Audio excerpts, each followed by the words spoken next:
I am the ancient. I am the land. My beginnings are lost in the darkness of the past. I was the warrior. I was good and just. I thundered across the land like the wrath of a just god. But the war years and the killing years wore down my soul as the wind wears stone into sand. Neither dead nor alive, I became undead forever.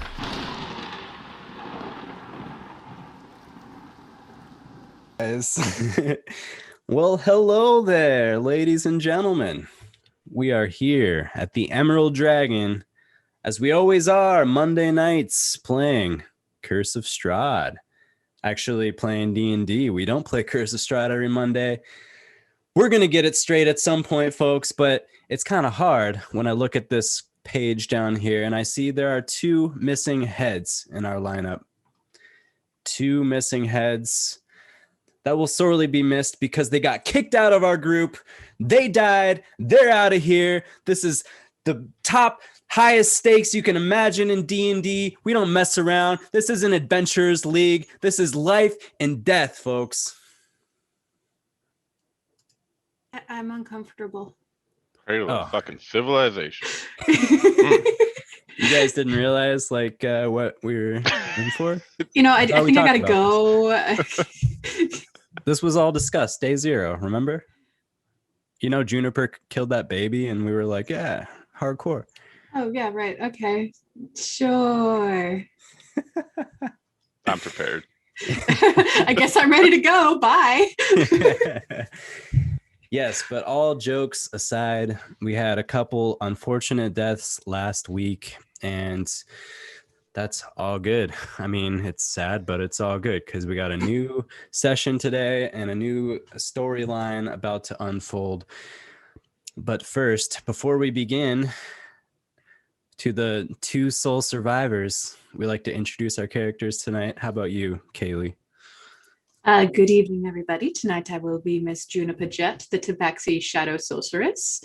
And I wasn't here last week, so I am still figuring it out emotionally. We'll see how this goes. Preston. I play Rohan, a Vistani monster slayer, and my friends are dead. Someone will pay. Revenge. All right, guys. And I am Brad, of course. I play thousands of highly compelling characters in this campaign. Is that what you call Rictavio? Compelling? Actually compelling. Compelling. To say the least, yeah. So a quick recap is in order before we get to the meat of our story. And I'd actually like to volunteer the one person who was here last week who didn't die to give us the recap from his perspective. Oh, Rohan, would you mind? Yeah, sure, not a problem. So the party went up and we decided that we were going to attack some, what are those called? Druids, some stinky hobos. We found their camp. They were doing some dancing and there was a ritual. We all decided to attack, but actually we decided to sneak around for a long time in the grass before attacking. That was fun. And then we eventually did attack. Strahd showed up out of nowhere. It was kind of a bummer. He supported the druids, and then we kind of just started getting picked off. But we did manage to get what was it, a seed? A gem? A gem. A little rock? Yeah, we managed to find the green rock and escape, just Juniper and I. But unfortunately, Ghost and Monifa are dead. Ghost died for his own foolish reasons. It had nothing to do with me not healing him. And, you know, I can't really say what happened to Monifa because I was on the other side of the wall. So that's my recap. Right. Yes, it was chaotic, I guess would be a good way to put it. A lot going on. A really large battlefield and a lot of chaos, a lot of confusion, a lot of changing weather. Man, the weathermen really have the hardest jobs in Barovia. Like, let's just be honest. So true. So where we last left off, Juniper and Rohan met up at the bottom of Yesterhill, back on the path which they came. And they're riding back to the Wizard of Wines. It is pitch black, nighttime. You don't know where your friends are. You don't know what happened to them exactly. I guess Juniper knows a little bit more than Rohan. And very scary indeed. You guys have 4 horses currently. You're atop 2 of them, leading 2 others, 1 on either side. And that's where we pick up tonight, guys. You guys are what, tailing it back to the Wizard of Wines, fast pace, I assume. Much time for conversation, or you want to fast forward right there? Let's fast forward there. Are you okay with that, Juniper? Yeah, Juniper is probably just sulking, so that works out for me. You guys, you ride as fast as you can with the horses tied up on either side. Doesn't impede you much. And after roughly an hour or so, luckily the trail doesn't meander too much. It's not very hard to stick to even in the nighttime. You guys make your way back to the Wizard of Wines. You see little flecks of light from atop the hill, which the winery is perched. And you make your way straight to the winery, I assume? Yep. Okay. You are now at the Wizard of Wines. It's very quiet. Not much happening outside. It's a pretty foggy night. There's a little bit of cloud or a moon that peeks through the clouds periodically, but it's a really dark night. The wind rustles through the vines in the wine vineyards. There's the word. And you guys step down from your horses. Without saying anything else to Juniper, because Rohan doesn't really feel like talking too much about what happened, he's going to walk to the door and I guess try and throw it open. You know, this is all for dramatics right now. All right. So as you recall, there's several points of entry. Is there one specific door you were trying to open to get into a certain place, or? I think it was the main hall where the family gathered. I guess that's probably... Okay, sure. I think that's like kind of on the eastern side of the building, next to the outhouse and freshly chopped bodies that are kind of like off to one side. Yes. Burnt. Yes, burnt, but severed very thoroughly. You throw open the door, ghost style. That'll never die. The Martikov family is not all of them are there, but a few of them are on that in the main room with the fermentation vats, and they look at you like, "Oh my God, what happened?" Rohan kind of does some panting, and he goes, "Where is the old man of wizards and wine?" "I'm right here." You hear a voice from up top on one of the walkways. He begins to descend the stairs to meet you. Rohan takes out this, I guess it's a seed, the giant green seed, and he hoists it into the old man of wines, wizards, and it says, the cost for this was far too great. You've lost really good people today. No amount of wine can replace that. They're gone. How many? 2. He looks at Juniper like... I make my way into the building. Yeah. Just us. Well, we will protect this with everything we have, and this won't be stolen again. We would give our lives before that happened. There's not much I can say other than thank you. We're going back. Not now, but soon. We have to retrieve their bodies. I understand. Well, that's your prerogative.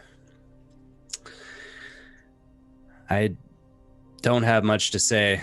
I'm terribly sorry that happened. Were you followed back here? Did you kill them? Did you eliminate the threat?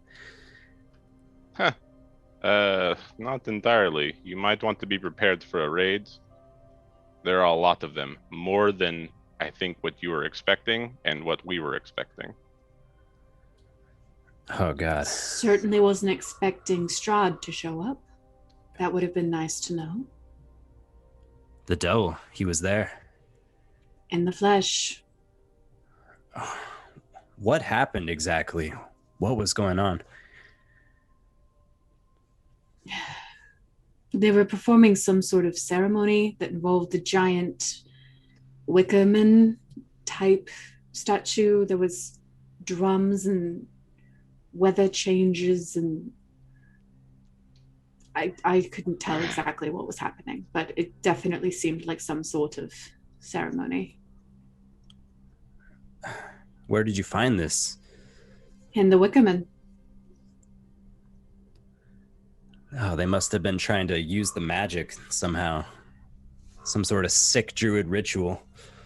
Ugh, I shudder just to think about it. Did you know Strahd had any dealings with the druids? Not directly. You've heard tales then?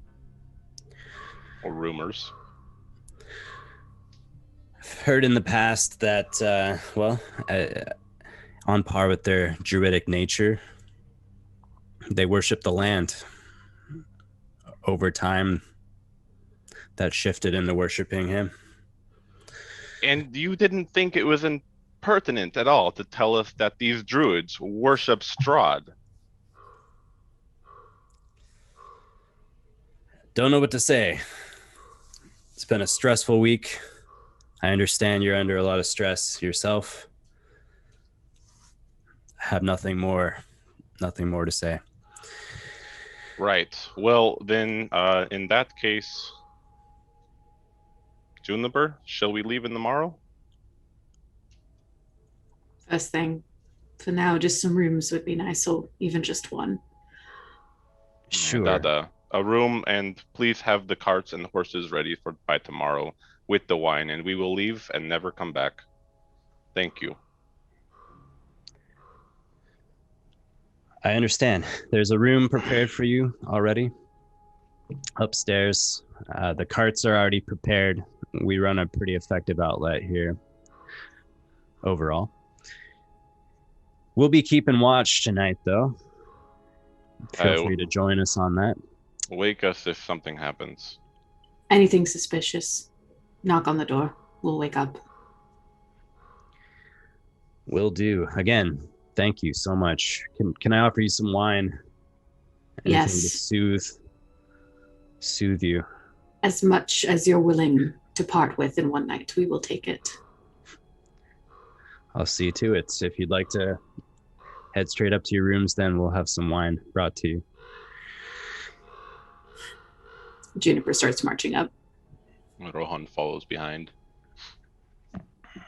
You guys get to one of the children's room has been cleared out for you. There's a couple beds in there, and the room which you're in, Juniper, you remember this room because you had gone through each one searching, and on one of the beds is actually lying a little toy horse, black horse with an orange mane, orange hooves, orange tail, made of flame, that you recall seeing. Mm-hmm. And you weren't there last session, but just a quick reminder, the very same horse, striking resemblance, the one Strahd von Zarovich was perched atop as he surveyed the battlefield of Yesterhill.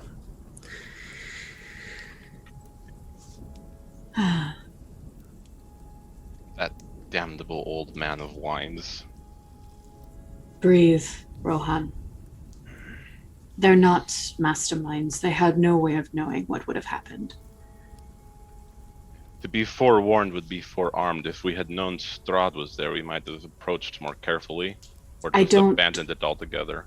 I don't think they knew. They may have known that the druids worshipped him, but who could have known that he would have been there? We probably should have run the moment we saw him. It wasn't worth dying for. It's true. I don't Rohan, know. you mentioned going back for their bodies. We have to. Why? They're just bodies. They're gone. If they are dead, they're gone. It's too dangerous to go back there. We didn't finish the druids. Just let them have their peace. I don't think either one of them would have cared.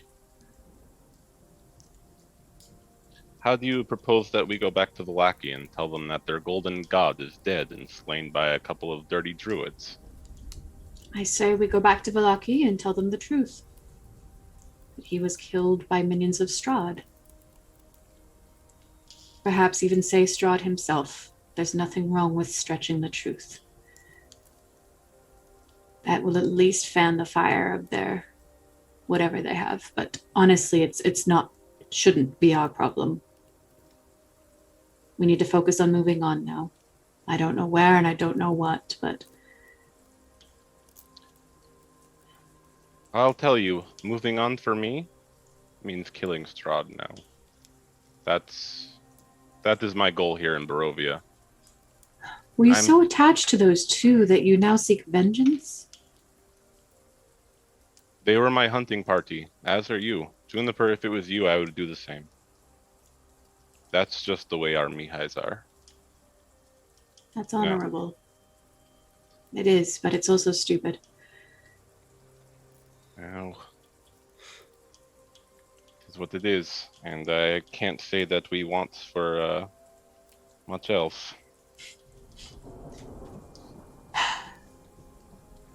You know, I understand why Ghost died. I'm not surprised, actually. It's sad, but unsurprising. But Manafa...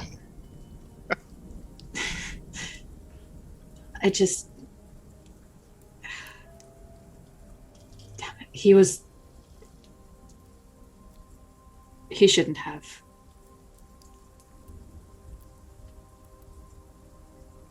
Now I get to start all over. Start all over? What do you mean? Well, you're the only one left alive.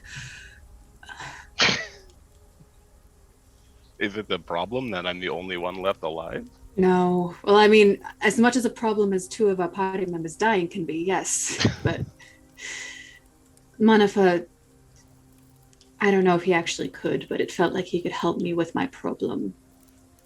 And now that he's dead, I don't know who to ask. But I suppose I could just find someone else. It'll take me another year or two, but fuck. What exactly is your problem? I feel like it might have to do something with rage and maybe a different state of mind. Different state of mind, and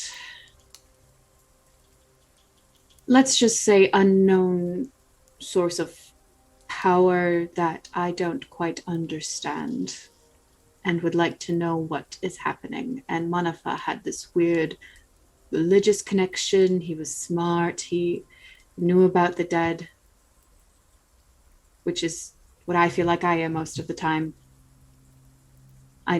It's... Well, we're in Barovia, Juniper. The land of the dead and those that manipulate the dead. Maybe we'll find something here. But if we run away, I don't think you will find your answers. But I think by chasing Strahd, we will. Anyways, I need to rest. I'm going to go to sleep early today. Don't drink for too long. And Rohan's going to crash on whatever bed or floor or whatever that's available to him and just pull his cloak over his head and go to sleep.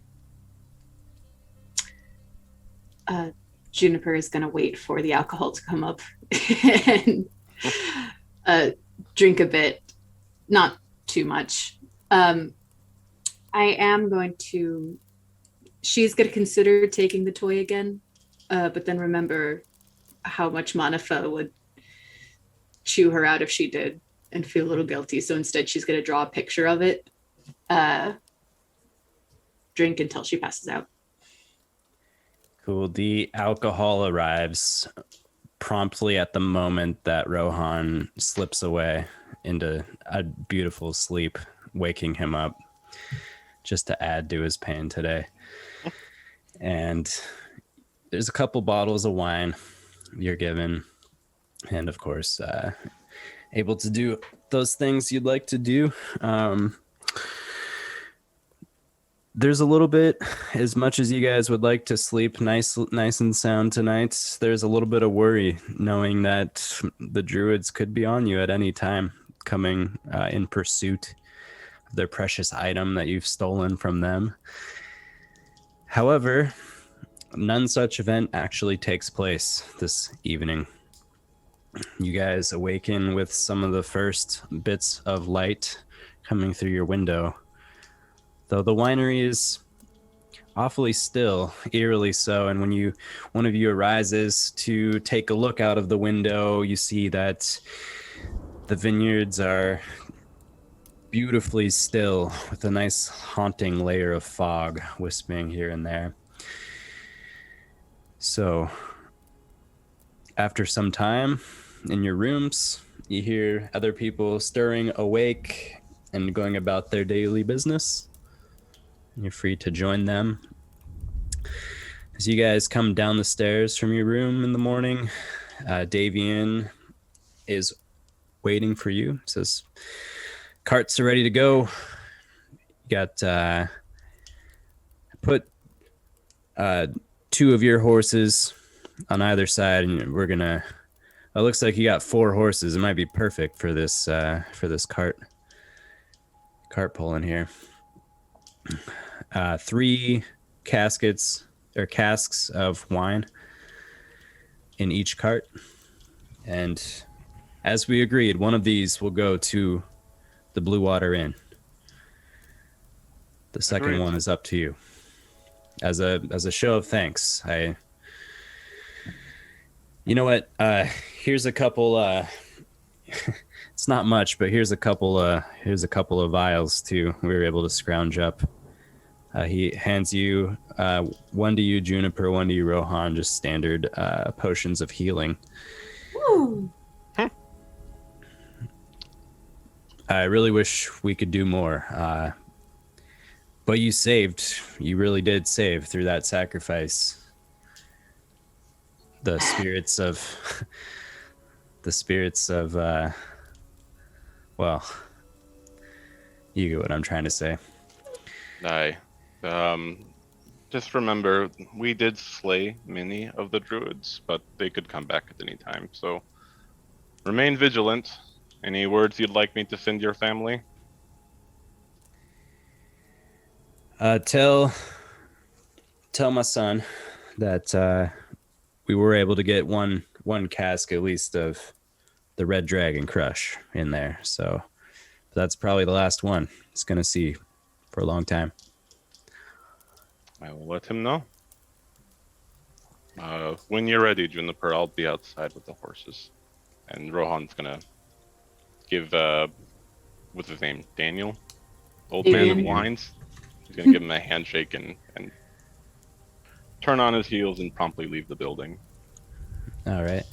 And he says, hey, after all this is over, hopefully it is sometime, you guys can come back for the proper tour. When this place is operating nicely, it's quite the sight to behold. I appreciate the offer, sir, but when all of this is over, I propose that I'll probably be dead. But if not, then I will be here. Just Juniper's gonna look at Davian and just like take his hand and shake it. Protect that gem with your lives, because The people of Barovia need that wine.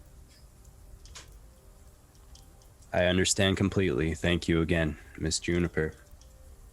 And if you happen to come across those two bodies, just bury them for us, okay? I'll do that. Thank you. Well, not me personally, but somebody will do that. For Rohan's sake, just so that they've got some peace. Thank you. All right, safe travels. Wish you the best of luck. Right. She turns around and follows Rohan out.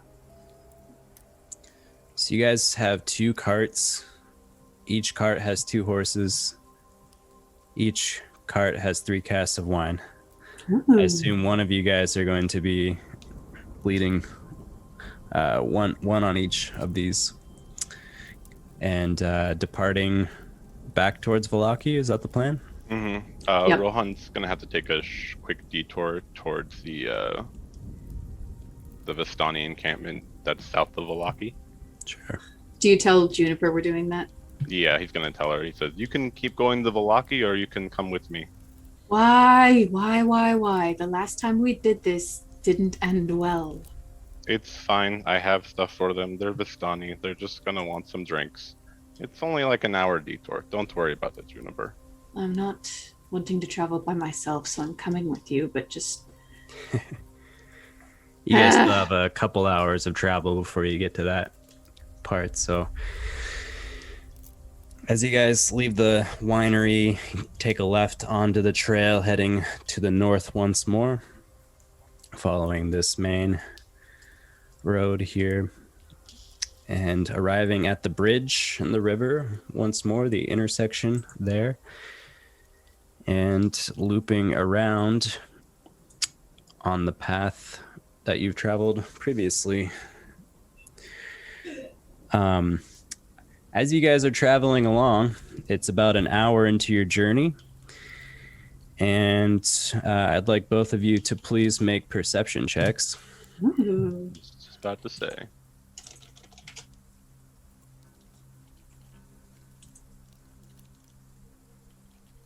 Oof. I did click it, but it's not working. Why aren't you working?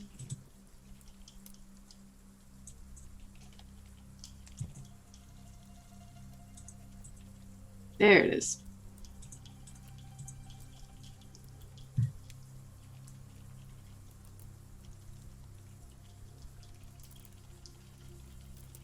If we're counting the first one, I think I got a 19. All right. One moment, please. Beautiful. Strahd, why are you typing? Get out of here. Mm-hmm.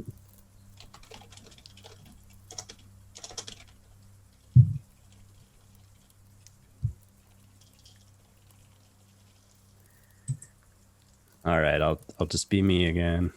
You guys are scared that Strahd's typing in the chat window. A little bit.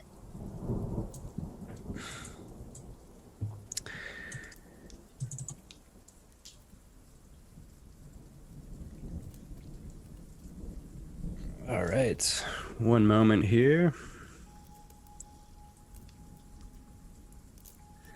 Okay, so Rohan is leading the caravan, correct? Yes. Rohan, you round this little bend here, making your way down. Making your way. Yeah, that came into my head immediately. I hate that. Rohan, you are the first to spot up ahead. There is a hooded humanoid figure walking straight towards you on the old Svalich road. He's a little ways out, hard to make out any details at this point. Is the road wide enough for me to just move over to the side and try to go around him? It's about 10 feet wide. Okay. Yeah, I'm going to raise my hand so that Juniper knows that I'm motioning for something and point forward, and then I'm going to veer off to the right or the opposite direction or opposite side of whatever this hooded figure is on. Okay. Is that like bicycle signals? Like what? Juniper's just like, what? Okay, so you continue riding. Before long, you see a hooded figure very much close to you walking in the middle of the road. Paul, would you like to describe your character, please, my friend, and how you first interact with their caravan? Sure. So you see this humanoid figure. As he gets closer and closer, you notice that he has slender cheekbones and jawbones, and you can presume that he's elven. He's in muted greens and blacks and browns. He is strolling briskly toward you right down the middle of the road, and he's whistling a tune to himself, kind of in a melodic, somber melody. And he seems very confident, just strolling right up to you. He has his arms like behind his back, and it seems like he's going to run right into you guys. As he gets closer, you notice that his skin is like a ashy white gray. You would almost think that he's borderline like he's drow, except you see this black hair with silver streaks, this longer black hair coming out. And you know that drow have white hair. As he looks up at both of you, you notice that he has, amongst his white skin, he has 2 blue tattoos one below each eye. One side is a full moon with a moon bow over it, which is like a rainbow, but a moon bow. You can Google it later. And on the other side, you notice like some dots that are connected. And as you take a little bit closer look, you realize it's a constellation. And perched on his shoulder is a barn owl. And it kind of looks at you, and it has auburn wings that slowly darken like the fading colors of the sun, has a white face and a speckled chest. And he looks like he's going to run right into you guys. Hey, watch out where you're going. Pay attention. Rohan looks around for like a bottle or something to throw at that guy's feet. There's like an empty wine bottle in this cart. Yeah, he throws it down at the guy's feet. Hey! It's kind of hard to miss you guys. Brother Vistani, what brings you down this road? We are on our way to the Locky. And actually, why am I answering you? Who are you? What do you want? I simply want to get back to my encampment. But you don't want to go this way. It is overrun with the walking dead. There is a way just north of here. It's almost as fast. If you want, you can walk with me. Rohan looks over at Juniper. Juniper's just laughing. Sorry, you want us to trust you? We've talked for 30 seconds. It doesn't bother me. I'm just saying that this way is completely overrun with walking dead. There's like 50 zombies. And there is a way just north of here. I would highly recommend you follow it. Do I believe him, or do I think he's trying to lead us into a trap? You can make an insight check, Juniper. No roll required. No roll required? For Paul, sorry. Okay. Oh, I'd like to do that too. Yeah, do it, guys. Oh no, I like him. He's perfect. Well, actually, yeah, Rohan, you actually believe like what he's saying to you. Perhaps some of the Vistani speak that he's been dropping. Juniper, you're like, this guy's a filthy fucking liar. He'll stab us in the back as soon as he gets a chance. Right. Well, thank you for the offer, but I think we'll take our chances with the Walking Dead. Well, suit yourself. Preston, your character looks Vistani, right? Does it have some distinguishing? Does Rohan have some distinguishing marks? I would say his family mark is, it's like It's I think it's like a yellow tattoo on their cheeks. And you have that? Yeah, he's got one. He has like lower marks. He has less marks than like the upper tier of his family. At this point, my character leans in and looks at that and like, huh. I was gonna say you remind me of someone I know, but you're far too young. Perhaps a relative of Gregory? Yes. How do you know that name? Well, I don't know him well, but we crossed paths many years ago. Good man. Huh. I guess you didn't know him that well then, did you? I knew of him. I didn't know him. Good man, yes, but a bastard, regardless. Good at slaying monsters. I can see that. You said he was a relative of yours? Aye, Dada. All right. Grandfather. Well, yes.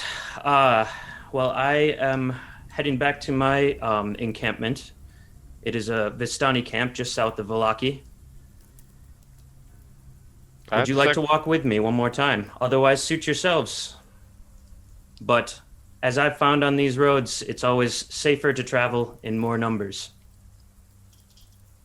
Juniper just looks at Rohan with her eyebrows raised, looking at him like, you can't honestly believe what this guy is spilling, can you? Get on the wagon. Rohan, seriously? Yeah, get on the wagon. Come on. All right. Very well.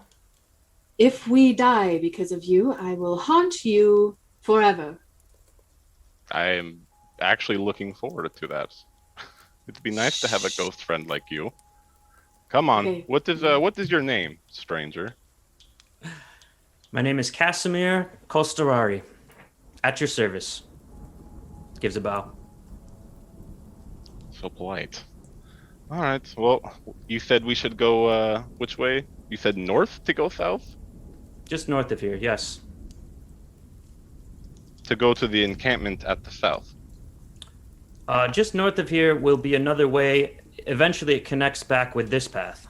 Oh, okay then. Let's go. Juniper So- is seething. I'm guessing it's this path, right? Yeah. Okay. That's right. I start chittering at the owl.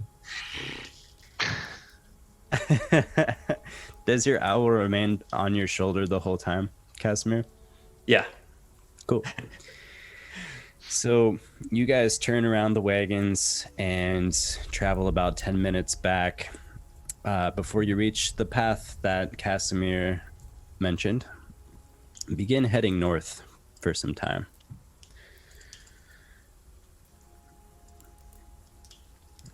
I'll reveal a little bit of this map here. If you guys would like to silently ride with one another, that is certainly an option, but you also have a moment here if you'd like. I have introduced myself. I believe I have yet to receive your names, if I might ask. All due respect, you may not. Unfortunately, Juniper, you're like a whole wagon's distance behind in the back. Oh, So just Kasimir and Rohan leading the way in this case. But anytime you might like lean over and look back to check on Juniper, she's just like glaring at you. Can Rohan slow down a little bit and let Juniper kind of like go up alongside them? Sure. Okay, yeah. He's gonna. Come on, horses, mosey on over this way. I will not make you roll for animal handling. Oh, It's fine. thank you. Oh, that'd be fun though. Unless you try to ghost ride it. Let's ride the horse. And your name is, sir? You can call me. Yeah, Rohan. Rohan is fine. Very well. Rohan. Of the Mihai clan? Aye, yes. Haven't been in Barovia very long, but have you? I assume this is where you're from, yeah? I've been here a little over 500 years. Huh. You don't say. Rohan goes back to driving the cart. It's a long time. You I get have- bored? Hmm? You ever get bored? No, not really. We have a lot of time, us elves. There's a lot to keep us entertained if you just appreciate the little things in life. Fair enough. Oh, and my accomplice over there that's glaring at you, that's Hey! oh, you can hear us. If I'm riding next to you, I think I can. If I'm not, then Yeah. you can say her name. Kasimir kind of laughs and looks down at you and studies you a little bit.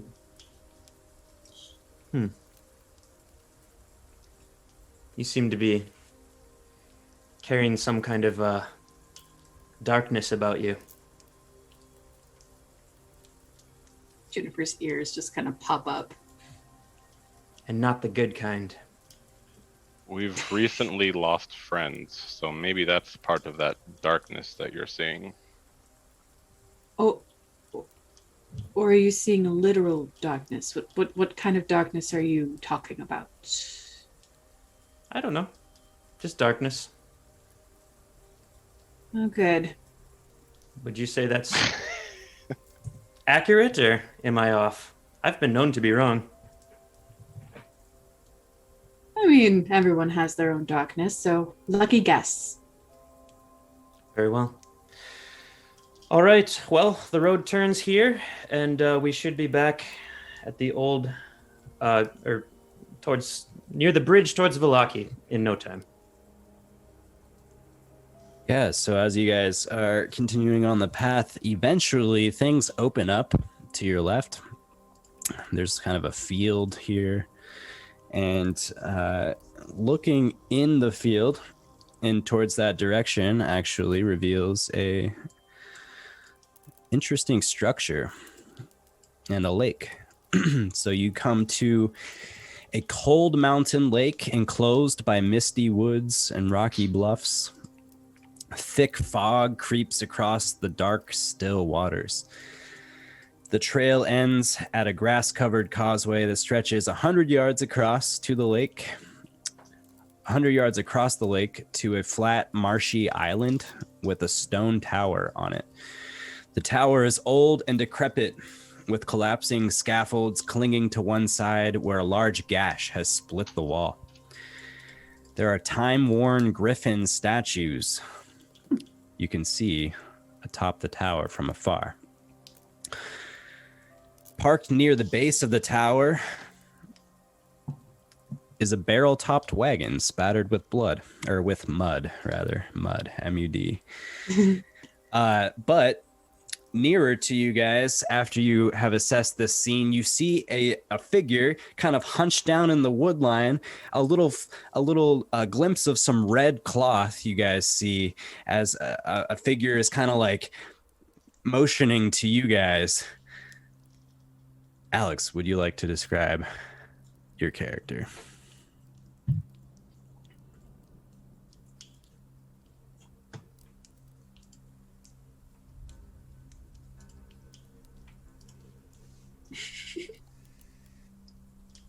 Yes, so you see a woman, longer curly hair, dressed in the Vistani style, and she doesn't look too remarkable, but one thing you do notice is one of her legs from the knee down appears to have been replaced with a prosthetic.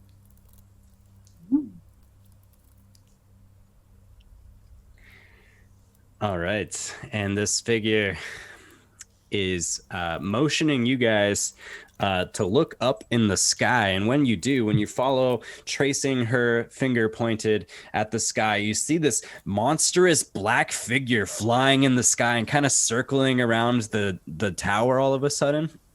It looks like some sickly,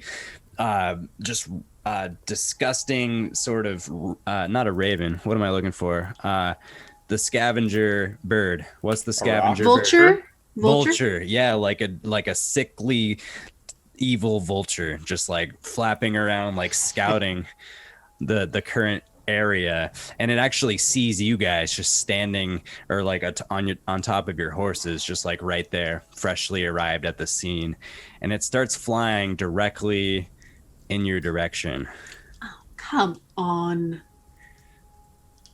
It flies, swoops all the way down, and just right at the on the ground, about 40 or so feet from you guys.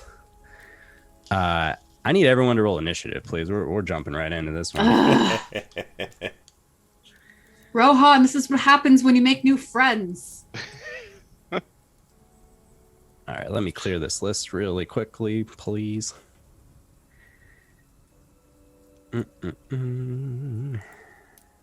Think this is it? No. I made a map. The map is right here. Okay.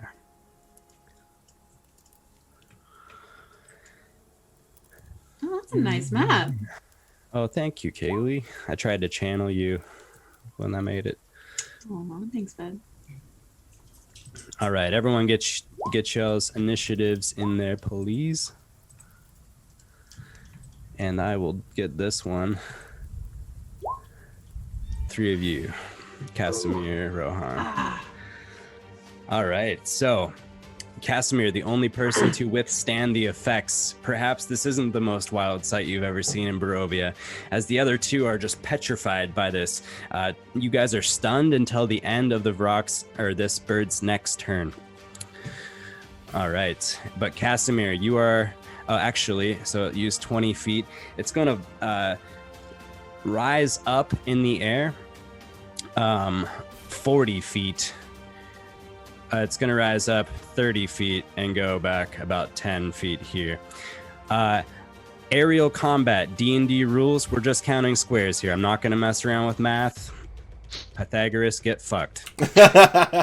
If the monster is 7 squares away and 3 feet up, the monster is effectively 7 squares away. If the monster is 3 squares away and 7 squares up, the monster is 7 feet away, or 7 squares away from you. Got it? All right. I think so. All right. Brad, can I have Luna's initiative, please? Absolutely. I got you this little one. Hopefully it's suitable for you. Where is it? Do you see it on the battle map? Oh, she's right there. Nice. Oh, I said it represents character. Hold on. I want it to control. I'll give you control of this somehow, somewhere. I think I have it now. Yeah. Can you Yep, control it? I can move it. Oh, sweet. All right. Very good. And how much HP does Luna have? If you remind me. Not much. 6. Is it 6? I don't know. I just picked a number. All right. It is 1. 6 would be 1. generous. 1 for Luna, and you can go ahead and roll a d20. Add the dex, whatever the initiative would be. 10. 10 for Ow. Luna. Cool. I might make a little character sheet or something that makes it better. But anyway, Kasimir, you are the first to act. And they are petrified? Looking Stunned. back at my... What? Stunned. Stunned. Yeah, Rohan's like on his knees holding, his hands over his ears, gritting his teeth. Yeah. Same with Juniper, just hissing, ears down.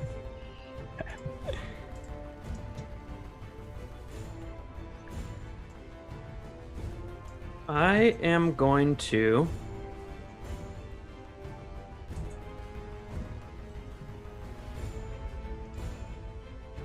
step right here, trying to get in front of both of them. Okay. And I'm just going to hold my sword in a protective fashion. I'm going to hold a melee attack in case they get close. All right.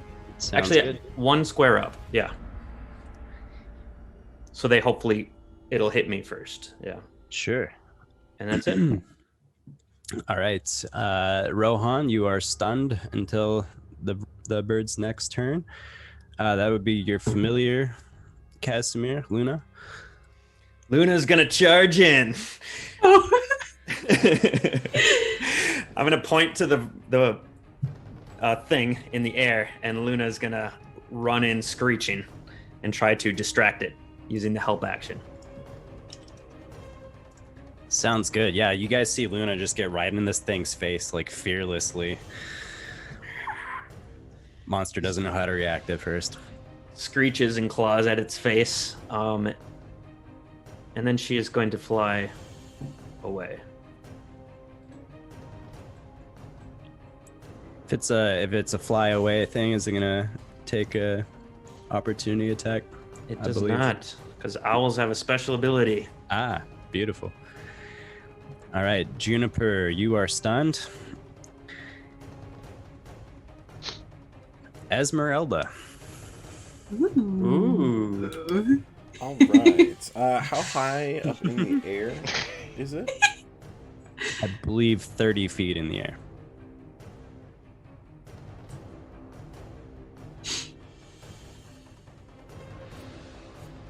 All right, I'll use 30 feet of movement to get closer.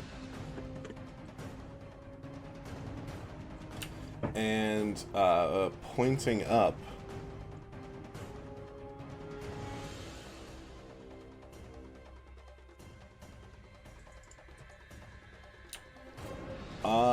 I will cast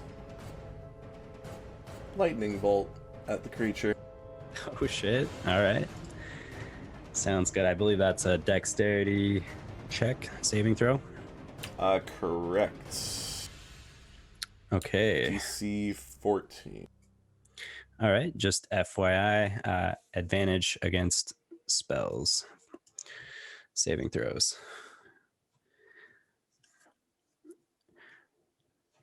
One moment, please. Got to keep this battle mix going on. Got to put it on. It's on a loop, guys. Lands on the ground in between you guys in a 15-foot range. So this will impact everyone except Juniper is just out of range. Thank God. I need a Constitution saving throw, please. Again. Jeez.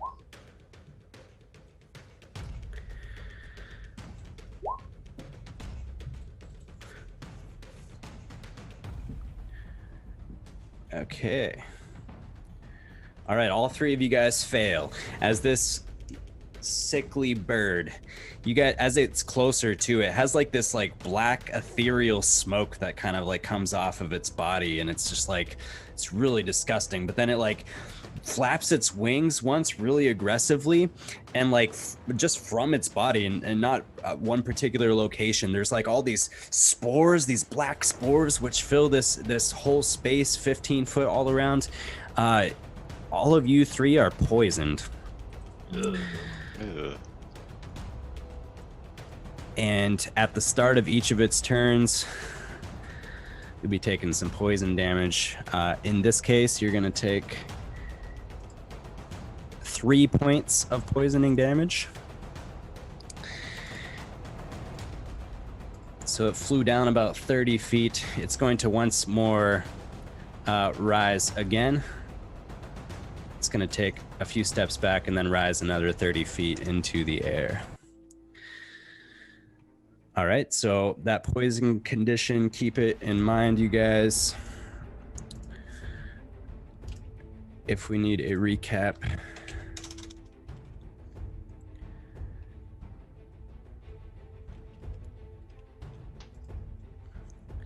Poison condition, disadvantage on attack rolls and ability checks. Okay, that'll bring us to Kasimir. Kasimir. Poisoned.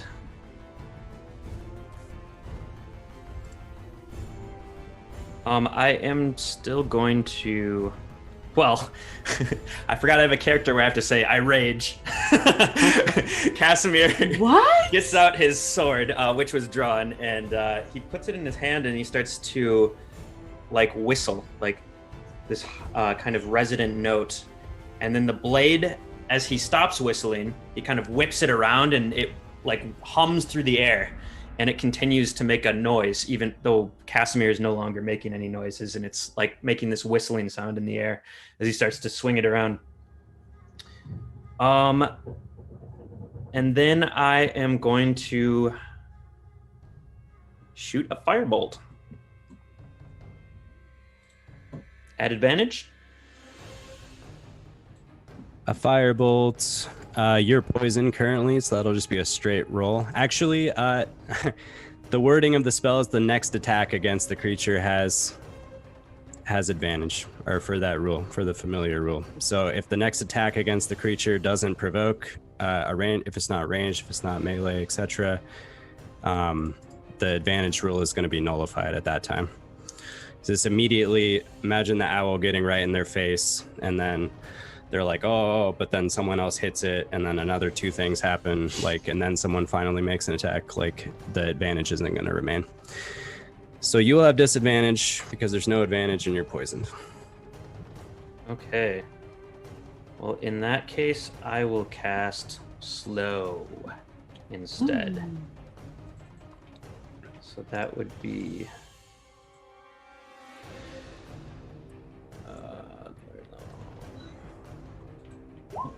DC 14, Wisdom. Wisdom saving throw. Okay, against the spell, he has advantage on saving throws. Here we go. A 21 to save on the slow.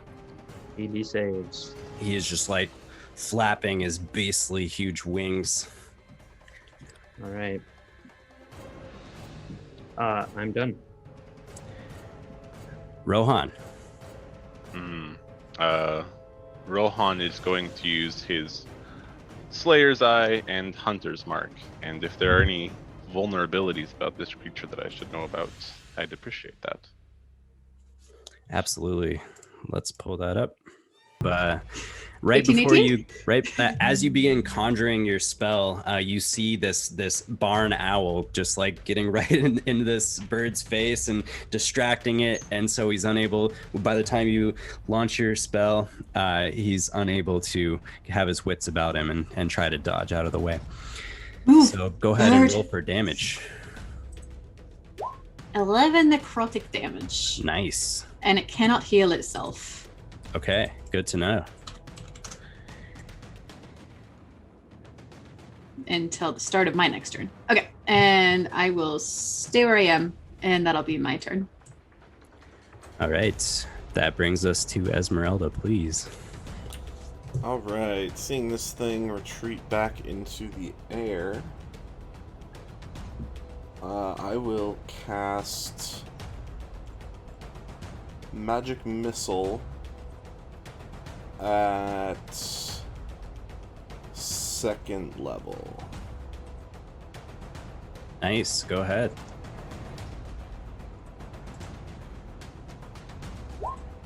So that will be 12 points of force damage. Nice. And that's going to be like 4 missiles that come out, right? The higher level, or 5? The base is 3, and So it is 4. 1 additional per level, so...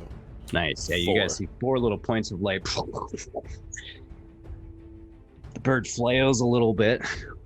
He's been taking a little bit of a beating this round. Is that the end of your turn? I will move 10 feet this direction, and that is the end of my turn.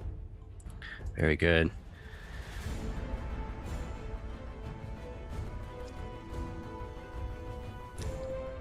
All right, so everyone has gone since they've been poisoned. I just read this part. I'm going to let you guys, each of you make another saving throw. I assume you would have done so at the end of your turn if you had been aware.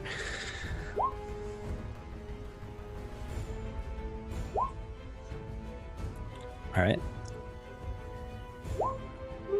Rohan and Kasimir, you're able to shake off the effects of the poison in your turn.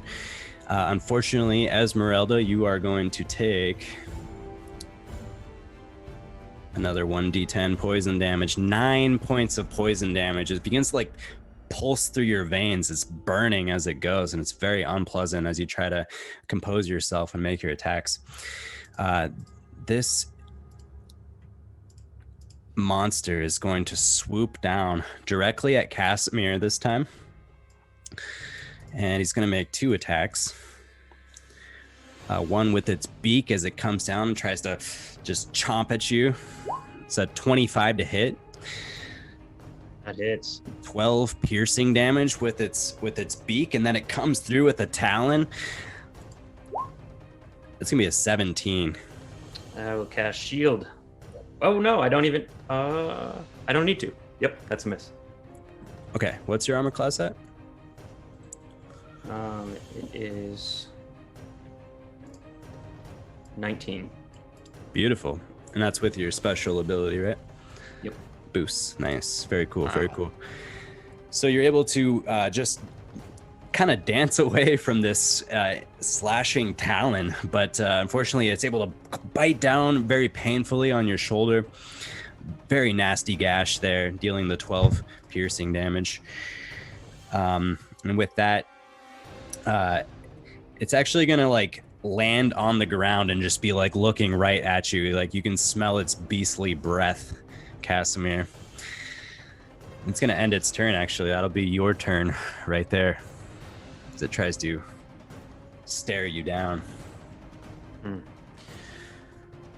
I'm not poisoned. That's right. Okay, awesome. I am going to, as a bonus action, cast Shadow Blade. Very cool. My sword starts to become empowered with all this like moon energy around it. And I will attack. Roll to hit, please.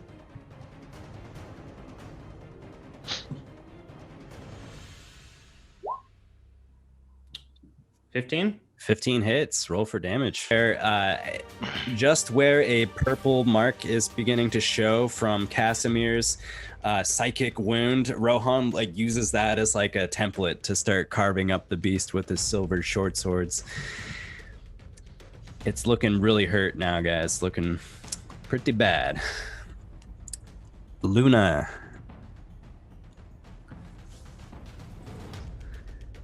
Think you're muted, Paul.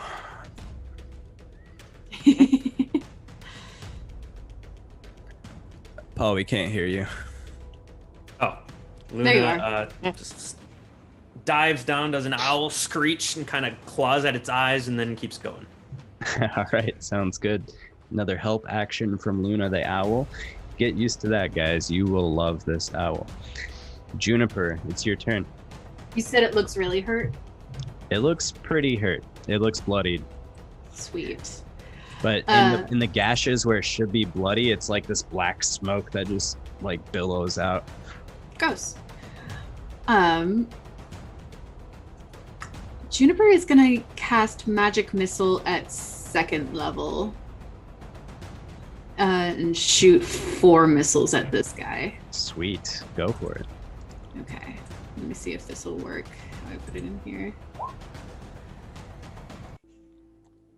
So 1, 2, 4, 3, 5, 9, 10, 11, 12, 13, 14 damage. Nice. Cool. 4 more flecks of light fly out and impact this beast. Is that going to be the end of your turn? That will do it. All right. The beast once more cries out in pain. I'll spare you from the sound effects, but then you see this poison spore occur one more. I need Constitution saving throw, possibly from all 4 of you at this point. Juniper, how are you occupying in the middle of all those spaces there? Where I dropped you. I mean, like, where am I actually? I think I would actually be like right here. Oh, just outside of range of that attack? Okay. Yeah, exactly outside Is this of range. happening at the end of Juniper's turn? It is happening at the end of Juniper's turn, which is not how D&D works. So, Ezmerelda, it's going to be your turn if that is the end of Juniper's turn. I mean, It is the end of my it may turn. have legendary actions. I don't know. But no, I will run forward 10 feet, and I will take my 3 attacks. Nice. Go for it. So an 11 and a 10, which I assume both miss, Correct. and a 19 for 10 piercing damage. Oh. Nice. 10 piercing damage. Beautiful. This figure has smoke like billowing out of it from all over at this point. It's looking really hurt. I will end my turn there. Okay, wonderful. Well, everything I described before about the spores coming out. By the way, one of you was still poisoned, right? From the last... we forgot to do that. Which one of you remained poisoned? Was it Ezmerelda? Yeah, I took 9 points of piercing or poison damage. Yes, you have a chance again to shake that condition at the end of your turn now. So go ahead and give me a Constitution save, please. Just an 8. Which you fail. All right, so at the top of its turn, you will take another 1d10 poisoning damage. 10 points of poisoning damage for you. And once more, everyone who's not affected, well, actually, Juniper will be exempt. So Kasimir, Rohan, Constitution saving throws, please, as another cloud of this black smoke, like spores, fly everywhere. Ooh. Our other rolls were better. 2 measly points of poison damage, and you are both poisoned. I should take this damage as well, correct? Because it's an ability being used by the creature. I'm gonna say you're not like re-poisoned or anything.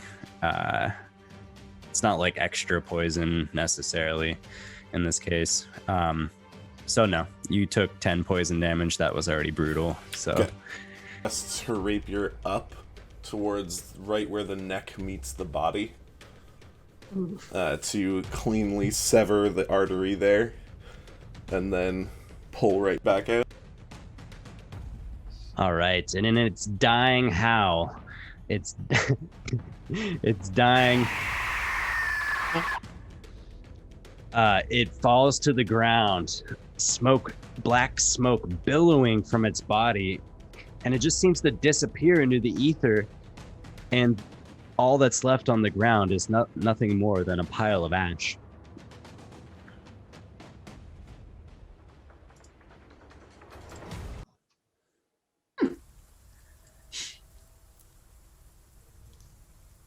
You all right, Rohan? Rohan's like, he's battle dazed after watching Ezmerelda and Kasimir finish off that flying turkey vulture. Just like, whoa, that was cool.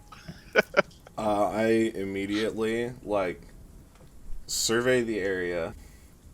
My eyes land on Rohan. And I, double take. And then I just walk over and slap him across the face. Oh, gosh, what happened? How? Did I do something to offend you?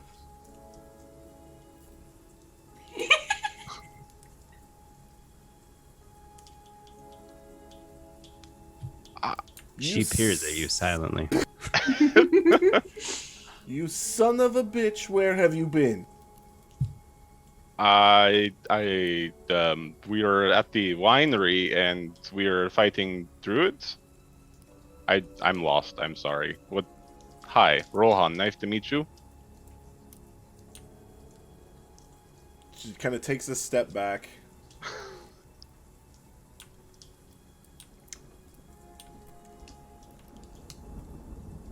Sorry, that wasn't for you. Oh, who was it for then? Mind I should go get them? You must be a Mihai. Dada, yeah. You have a striking resemblance to another Mihai. I have heard that before. Which one? I think you know which one. I think I do too. Well, I'm sorry you had the displeasure of knowing him. But no, I'm not my grandfather, so we can clear that up now. Wow, you're amazing. You are too. What was that? DM, would I know what this is? This creature? Make a history check, please. If they're talking about it, can I get in on that action? Please. 16. 16 and an 18.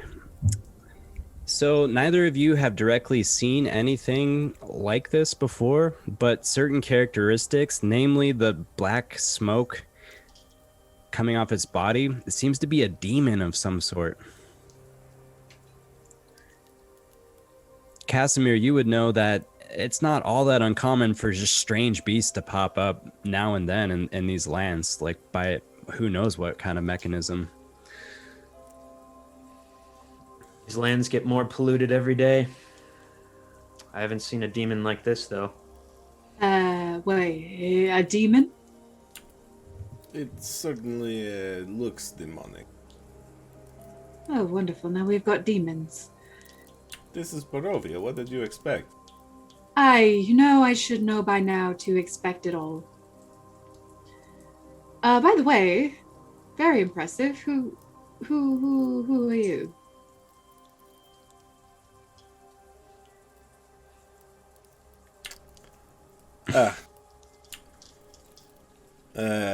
Ezmerelda. Nice. And you are? A Tabaxi. No shit. I look over at the weird elf man and I look over at this weird Vistani lady and I just roll my eyes. Juniper. You can call me Juniper. What a lovely name.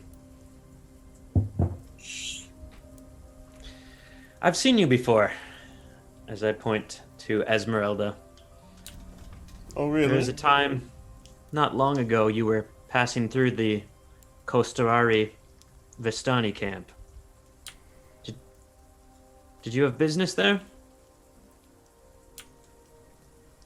What Vistani needs an excuse to visit family. That is Dada. true. Oh no, I'm surrounded by 3 of them now.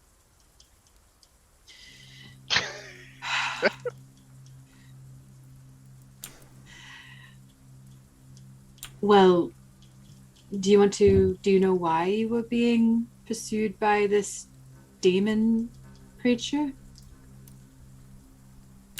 Yeah. Does it have something to do with that? And I point to the tower. I shouldn't think so. The tower looks ominous, but I do not think it is inhabited. At least not right now. Right. Well, Rohan, I don't know if we need to be on our way or if we should look at this weird tower, because honestly, I don't really know what we're doing anymore. I wouldn't go near that tower. Why not? I believe one of Strahd's wizard engineers, someone that helped him build his castle, lives there. It doesn't look very inhabited. I haven't seen him, but that's the legend. He lives there. Madam Ezmerelda, why were you over in this area? I know why we were here, but you seem to have been here, I don't know, waiting for us? Or did the bird entrap you in this place? I've been keeping an eye on the bird. And poking around the tower a bit. Okay then. Are you from the southern Vistani camp? Or heading in that direction?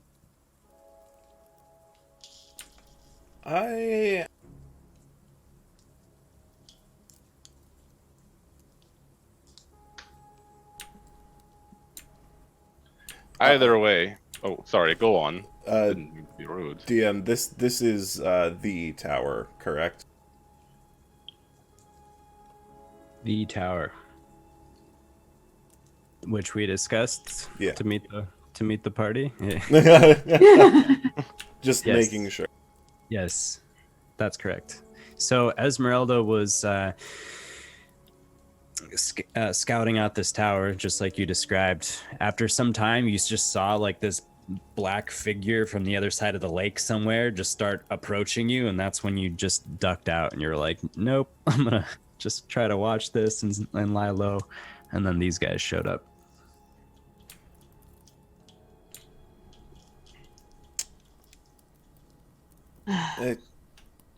Come on. You are also Vistani? I at least am injured. Come sit, I'll start a fire and we can talk a little bit. Alright, well, we do have lots of wine. Rohan's, I guess he'll park the wagon over on the side somewhere over here so they can start a fire. Sure. He's gonna get out one of the caskets. Come on, Juniper, it's okay. You love wine. We'll just have a little drink. Oh. She Don't just does fret. that cat growl. Fine. Yeah, so as you guys departed the winery shortly after first light, it must be like probably 8 a.m, so as good a time as any, really. Yeah. Here at Vistani. Honestly. I'll cast Unseen Servant over the next 10 minutes, and then just like firewood will come out of the woods and like pile up constantly, and then like little logs will float over on top of the fire and just like drop, and it'll like just constantly be attended to. Cool. Yeah, within some time, a fire pretty much makes itself. Very convenient. Folks, let's go ahead and take a 5-minute break there. And we will resume our session afterwards. Woo! All right. Hey.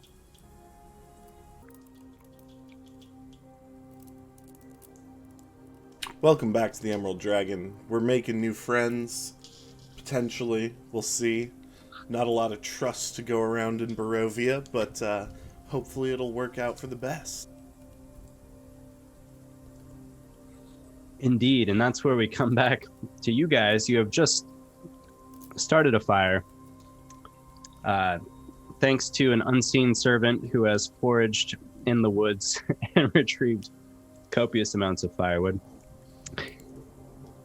The fire is just now getting lit up. I assume somebody needs to actually light the fire. I'll do that. Perfect. So Ezmerelda lights a fire, and you guys all have a nice little spot for the time being.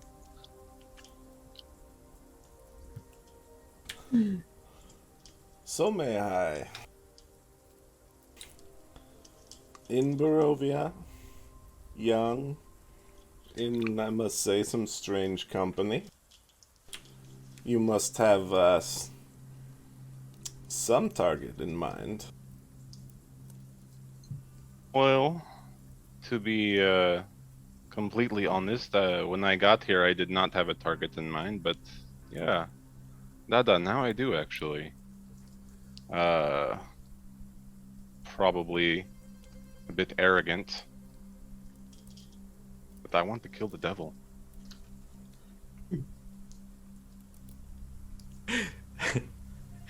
Kasimir spits out some water.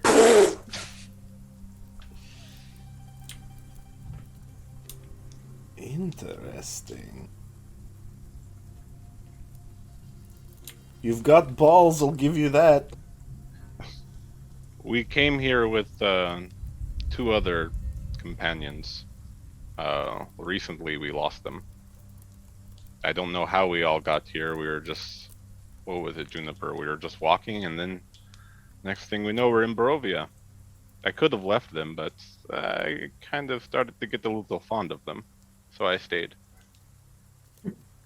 Oh, Despite my, Rohan. yeah. That's so despite my- sweet. Oh, you're welcome. What makes you want to kill the devil? What makes you that crazy? Well, as a Mihai, we have to prove ourselves with our family. I'm a couple years behind, and at this point it's personal. He bit me. He killed my friends. I think he's got to go. Plus, on a grander scale, doesn't he make life here miserable for everybody? Like, how has there not been a revolt at all? I'm actually shocked. Yes. Strahd killed almost my entire people. He needs to be eliminated. I just don't know how. You know what they say, he is the land. How do you fight the land itself?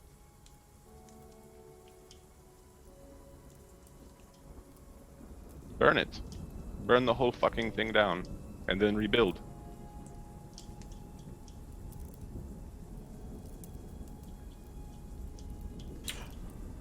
It's my guess, at least. Rohan is, he's mulling over some wine with the fire. If anyone wants hot mulled wine, he's got you.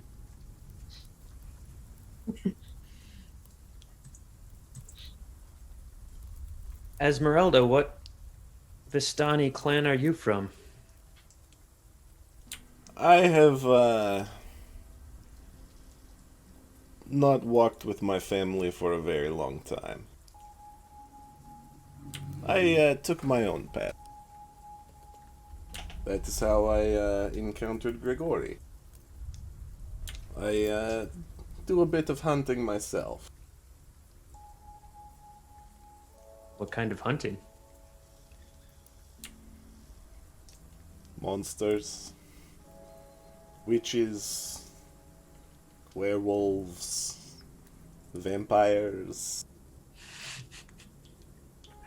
Well, just when I thought I saw the craziest person I knew, and he points at Rohan.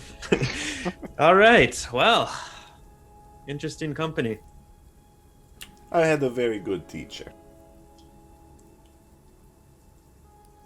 And who is that? I'm curious.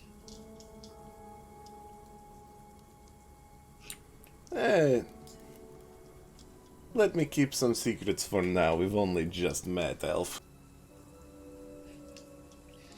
Good Very well. point. What is an elf doing traveling with Vistani humans?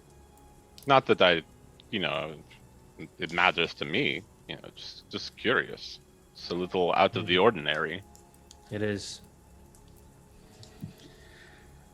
Well, my people were here long before Strahd. And when Strahd came and took this beautiful valley for himself, he butchered all my people. Now there's only a few of us left. And when my people were forced to surrender after trying to fight Strahd, the few that remained were taken under the wing by the Costorari clan, just south of Vallaki. Back in the day, I used to protect my elven prince, but he's long dead, and I pledged my allegiance to Duragal, and he passed away, and now I fight for Aragal.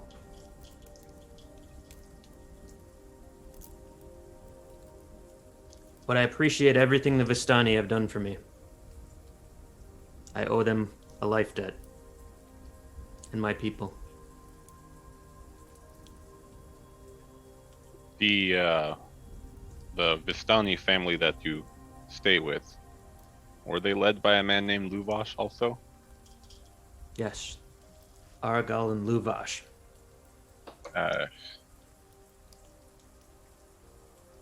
Just so we have a clean air at the start of our relationship, if there is going to be a relationship here. Rohan looks over at Juniper. Should probably tell them.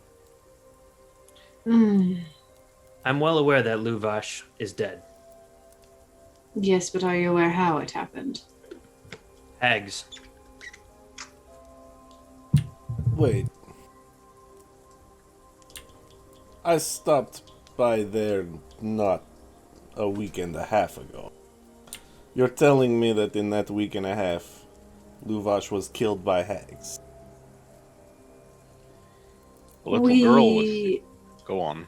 I'd rather not say it anyways. It's a long, complicated story, but putting it shortly, there was a little girl in trouble, part of the Vistani. We were traveling with a man who was very, very determined to take down the hags. Ended up recruiting the Vistani. Went to fight the hags. Something went terribly wrong. The Vistani died, and we're assuming so did the little girl. We were a part of that, yes. I believe our group was the one that recruited the Vistani, but if I may justify us a little bit, we did try to stop them, or at least I did. So I heard. Brave. Foolish. But brave.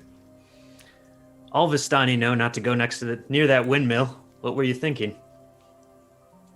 Honestly, I don't think it was us thinking so much as it was one member of the party. No, unless Rohan, you were into it. I actually never really knew if you were on board or not.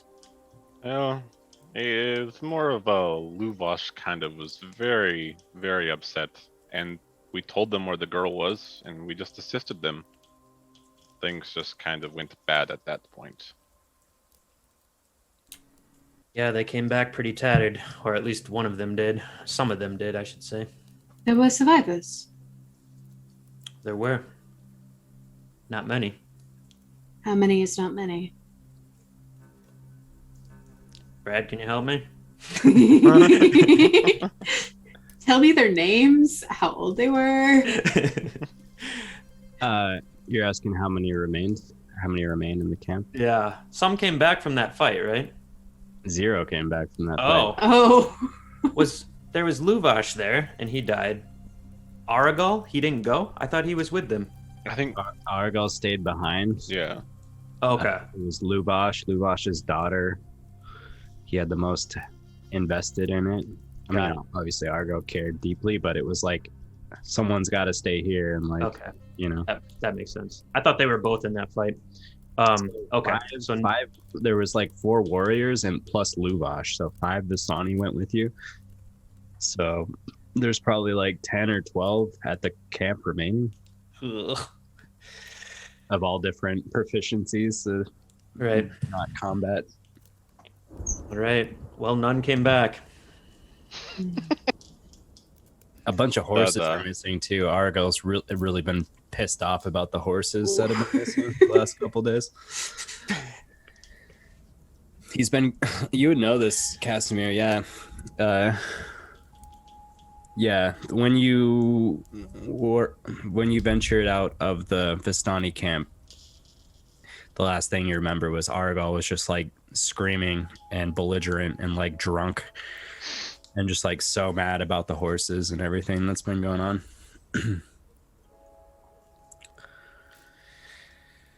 Well, yeah. Anyway, what brings you to Barovia? Here to kill Strahd? The devil? That is not what... Oh, Us? who? Us. Both of us? Yeah, I'm looking at both of you. Well, I'm not really here by choice. I kind of ended up here. I don't really know what my purpose is here anymore.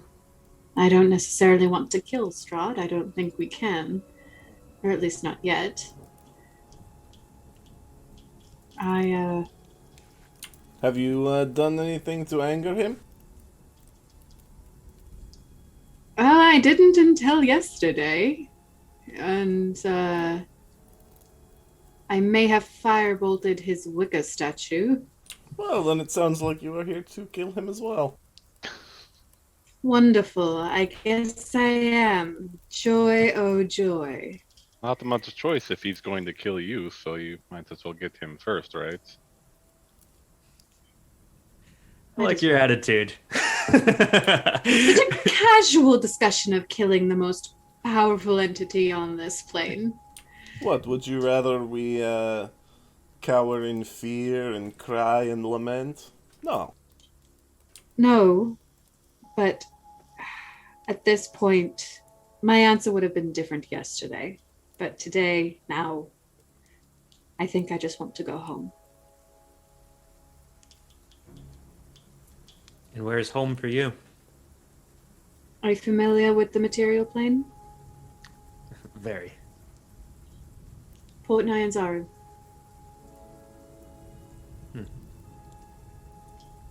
Never been there, but I've heard good things. It's beautiful. It's perfect, and it's nowhere in the world I want to be but there right now at this moment with the people that I love. But that's not really a choice now, I don't think. I know that feeling. What, are you stuck here as well? I thought the Vistani could leave whenever they wanted. We can. Well, He is not Vistani. I'm adopted. But I know what it's like to be separated from the one you love and would give anything to see them again. But yes, perhaps there is a way out for you. Which would be... Kill Strahd, of course. of course. Well, I suppose that's that. Travel between the two planes was constant until Strahd showed up, isn't that correct? No, this used to just be a valley. On the material plane. Yes, Really? I believe so. And Strahd somehow warped it and made it his own.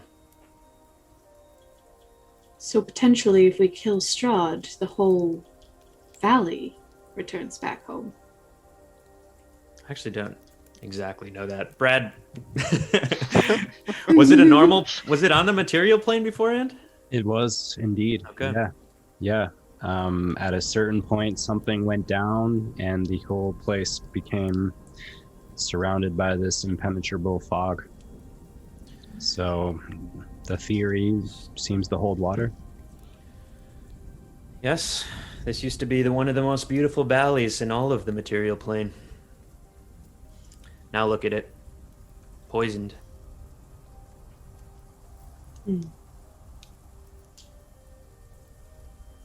What was that? Looks at Ezmerelda. Did she make a noise? Oh, no, I was clearing my Oh, throat. okay. Just a risk. I'm like, do you doubt it?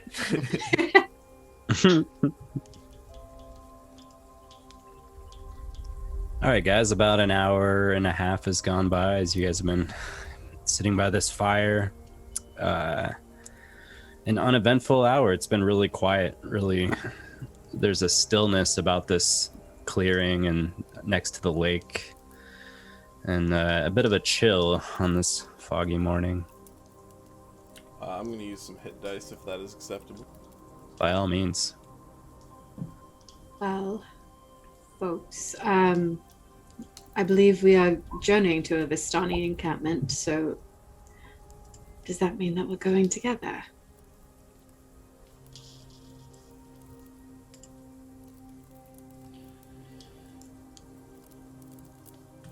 Well, that's my home, and that's where I'm heading, so... Seems to be where you're heading as well. It would seem so. Strange, but fortunate. Yes, it is actually. Miss, I'm sorry, have you told us your name yet? Ezmerelda. Right. Will you be accompanying us as well? Well, not to poke a sore spot, but seems like you haven't been doing too well. And I think I will. Empathy. Oh, pity.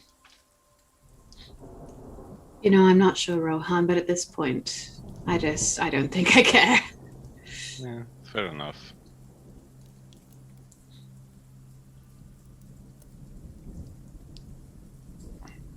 Cool. So you guys have 2 carts full of wine. I love that Rohan just took one of the ones that was headed towards the Vistani camp, I assume. Cracked her open. It was one of the extra ones. Yeah. They don't need 2. That's true. Okay. So back to Balaki then.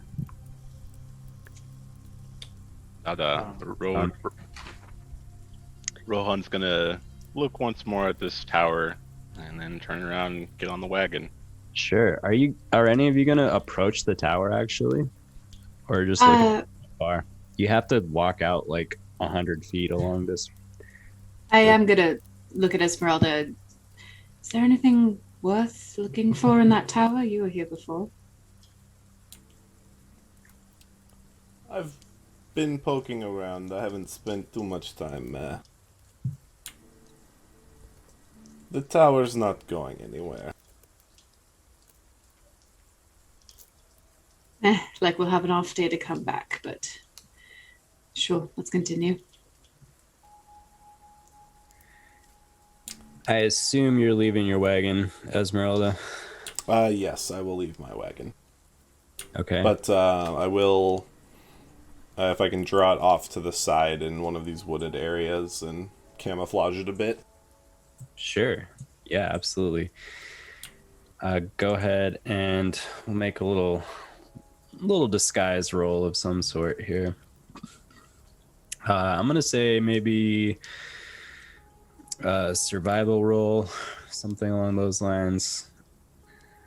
Make it blend into the woods. Oh yeah, Ooh. Ezmerelda like gets some branches and like does some things with some leaves, and like you guys look over and you're like, holy smokes, where the hell did that wagon go? All right.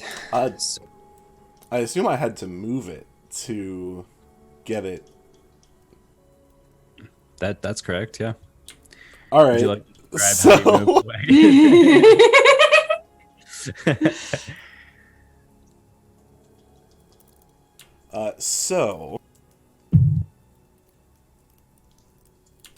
This wagon is freshly painted purple with gold trim on the wheels, and there's a brass lantern hanging from each corner.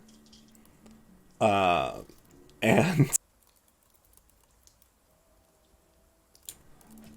when she goes to move it, she sits down in the driver's seat and speaks a word, and a pair of semi-solid looking horses appear, hitched to the wagon, and she drives it off back into the woods, and then the horses disappear as she climbs down and starts to disguise it. Why don't we bring that along? That seems very helpful.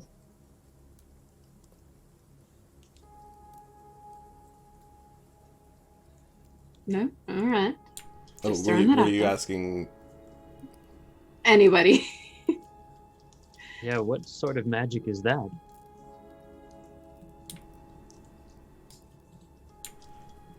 It is a conjuration. Well done. Did I? I don't think I did that myself, did I? DM? I think it's something to do with the wagon. Some properties of it. Yeah. So contained to the wagon. It is not my magic.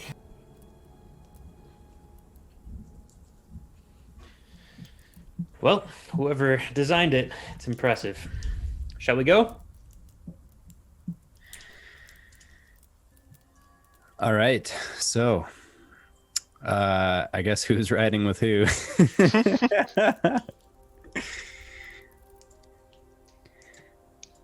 I guess Ezmerelda could ride with me, and we'll just stick with the original marching order we had. Perfect. All right. Well, you guys depart, leaving the tower behind. And after another hour of travel or so, you arrive once more to the main path of the Svalich Road, right by the bridge that you meant leaving Vallaki the first time, circumventing the dangerous area Kasimir warned you about. You guys cross over the bridge, and another half hour or so brings you to a pathway which would lead to the southern Vistani encampment. And straight forward, you see the gates of Vallaki in the distance. Alright. Huh. Still did not see any dead though, Kasimir, so skeptical. But regardless, it was a nice detour. We made more friends. The dead were on the other road, trust me. At least 30, 40 zombies. Yeah, I wonder what's got them stoked. Yeah. I don't know. I didn't care to find out.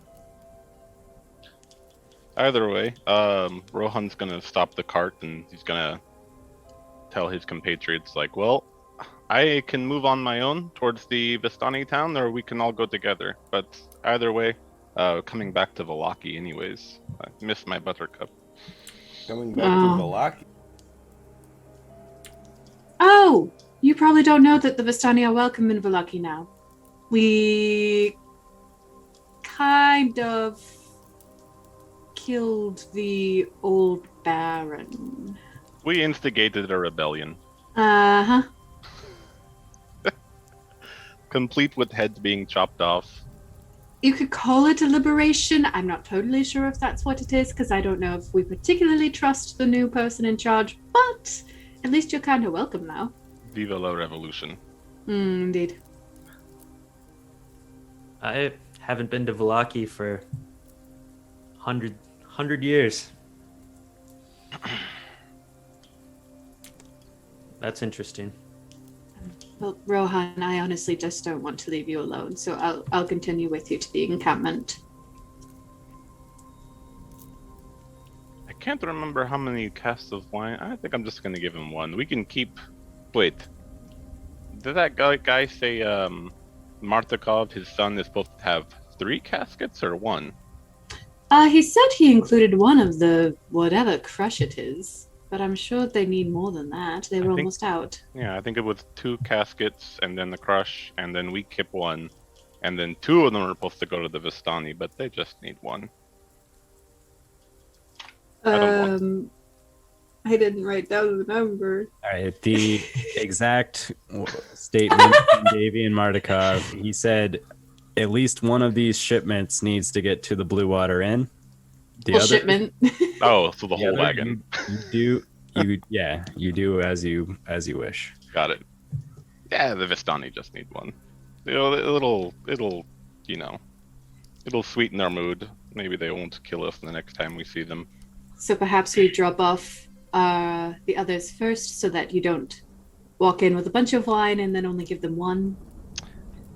Damn it, Juniper, that's a good point. Okay. Yeah. You know, I'm not smart all the time, but sometimes I just get these waves. Given what I saw of them, yes, I think this is the better idea. Yeah. Okay. Well, then the detour to Vallaki. Hey, you guys get to see my pets. Oh, this is wonderful. I should preface, it's not his pet, but... I paid for it now, so it's mine. The The wagon it was in is mine, and so is the creature in it. How do you two feel about tigers? I don't think I've seen a tiger. They Sounds are interesting. they are very cute. So I'm always saying. We'll see how you meet. feel after you meet this one? All right.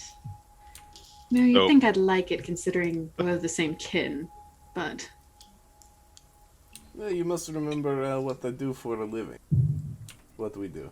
We hunt things that are much bigger than tigers. and I just kill people. Dark, Too much- Juniper. Dark. Too much. Sorry. It's What been a kind of- day. What kind of people do you kill? Juniper just starts walking away, heading towards Malaki. You get off of the wagon and everything and just start walking.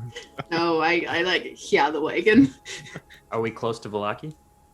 I think so, yeah. The I think gates we are can right see there. the gate. Yep. You sure we're welcome? Just come Seems on. strange. It's fine. Just follow. I know I don't expect you to, but trust us. Rohan's going to walk up to Juniper and kind of like, have a sort of private conversation with her. What do we say about Monifa? I just say, excuse me.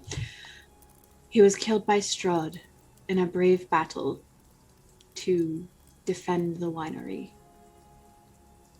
Not only did we lose him, we lost Ghost as well. Like, make it really sad, very sappy. That's so boring, though. Well, what don't we would you say? Why don't we say that when Strahd showed up and they were fighting, Monifa turned into this giant beam of light and he ascended just poof, straight up in the air and out of Barovia. Do you want to try to lie to these people? Well, I mean, like, they have no reason to not believe us. They called him a golden god anyways. I mean, Or it's we can just- easier- Oh, go on. It's easier to stretch the truth than make up a blatant lie. Okay, then maybe we say he died and then his body just disappeared in a golden stream of light. I just want there to be lots of bright lights and explosions with his death. I mean, he was very bright as is, so I suppose that's correct. I swear he was sparkling as his body decomposed into the earth. Well, okay, that's maybe we just don't say the decomposed, but the sparkling part happened. Sparkling god. Okay, Right. good. Do you think they're going to care about Ghost?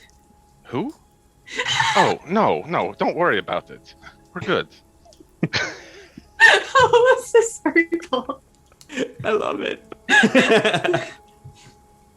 All right, so Oh. the story is that he was murdered by Strahd and his body Just, turned to light. yeah, dematerialized into lights. Just golden beams of light. I am not as charismatic as I once was, so I'm not sure if they're going to believe me. How do you feel? Believe it or not, at least it keeps their faith that he was a god, or that we don't know where he's at. So I just don't want to fall out of the good graces with these people. We kind of need their village. Considering that we're heroes, I think it would be hard to fall out of good graces, even with the god dead. Oh, crap. Yeah, exactly. Remember, you're a cat. I'm a Vistani. We don't have good reputations. Not here, at least. Speak for yourself. People love cats. Okay. You're the one that keeps calling me Kitty. Okay. Rod's gonna walk a little faster. Come on, everybody. This is my wagon's over here. Obviously, a little flustered. Okay. Well, Juniper is proud of herself. you guys approach the Valaki gates from the west side. And as you come to a stop, one of the guards from the wall says, "Who goes there?" It is it's myself, Rohan and Juniper. We're with the Golden God. These two guys look at each other like, "Rohan and who's that?" Monifa, the Golden God. Remember, your savior? Oh, Monifa. Where's Yeah. he? We will tell you in good time, my man, but it has been a long journey. We need rest and replenishment, please. And these are our friends, Ezmerelda and Kasimir. Please treat them with as much respect as you treat ourselves. Sounds pretty suspicious. We have wine. Oh. We didn't get any last night. They ran out. Oh, yeah. Dude, hey, open up the gate. I knew it. They open up the gates. We have one. Should have led with that. Yeah. Juniper was just letting you flounder, and then she just knew what to say. No questions asked. We have one. Oh, We have one. Yeah, welcome to Vlaki. Hey, if you see Monifa, just send him our way sometime. We just wanted to show how good of a job we're doing over here. Rumor has it, he praised the other guards pretty well on the other side, so. Trust me, wherever he is, he's very proud of you. You think so? Mm-hmm. Yes. We know it. Yes. Yes. Oh, no. You guys walk through the gates. You hear them start to shut them behind you. And the two red-cloaked guards resume their posts. You are now in Vallaki. You have made it here.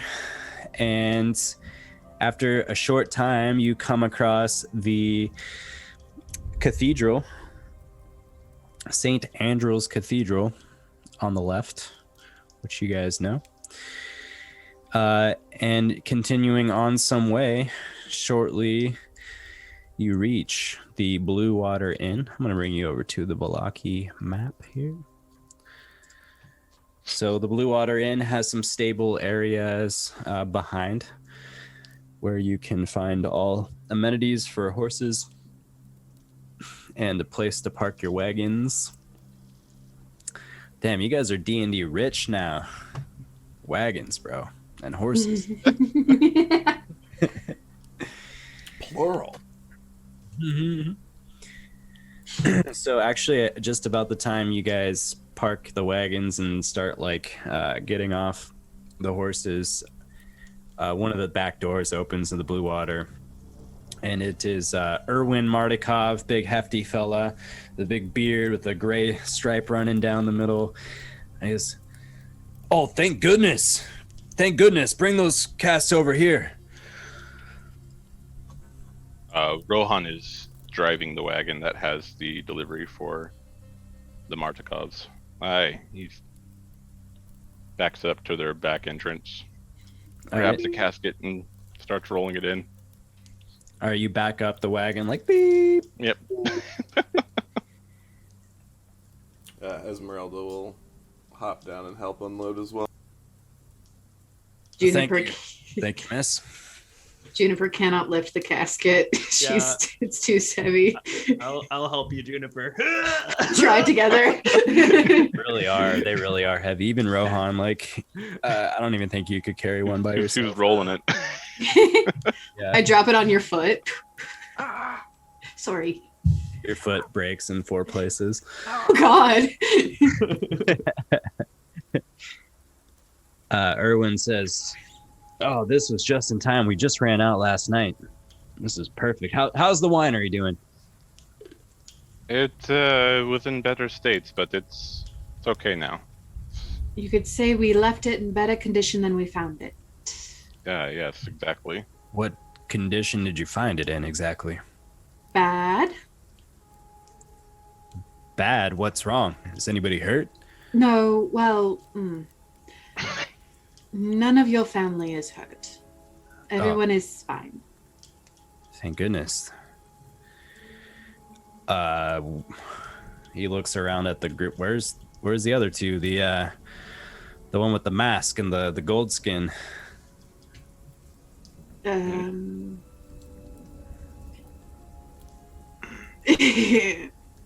Well, Ghost was killed in battle, unepically, just died. Monifa was, I look at Rohan, clear my throat, heroically struck down by the devil himself and disintegrated into 1,000 pieces of light, as a hero should. Oh my gosh. This happened at the winery. No, it happened on a hill close to the winery. We went to go retrieve a gem for your father, that had been stolen previously. We've retrieved the gem. The winery's going to be fine, but we lost our companions in the battle. Well, please come on inside. These are your new friends here. Close enough. Come on inside. He actually lets you in the back entrance through the kitchen out to the front. The place is surprisingly empty at this hour of like 11 in the morning. Yeah, they just haven't heard that the new wine shipment has arrived yet. Yeah, exactly. So he says, well, I'll be the first to crack these open. Looks like we got a little red dragon here. Haven't had that in a while. It is the last batch of that, so, use it sparingly if you want. It's the last batch. There probably will never be any more Red Dragon Crush again. How do you know that? Well, because your father informed us that, I guess, 3 gems that power your vineyards? 2 are missing. We retrieved 1. Please keep it. It's secret family information. Just never know who could be listening. But if you told me that, I assume he trusts you. We did get it back with our lives, so I'd hope he'd trust us. But yes, that is the last of it, so... All right, I will put an insanely high markup as my first action and consider the rest later. Juniper hands him her water skin and just looks at him and says, just a percentage for what we went through. If you want to fill this with that, we'll call it even. Your first markup. Well, you were able to save my family and at least the winery in some capacity. I would be obliged. Thank you.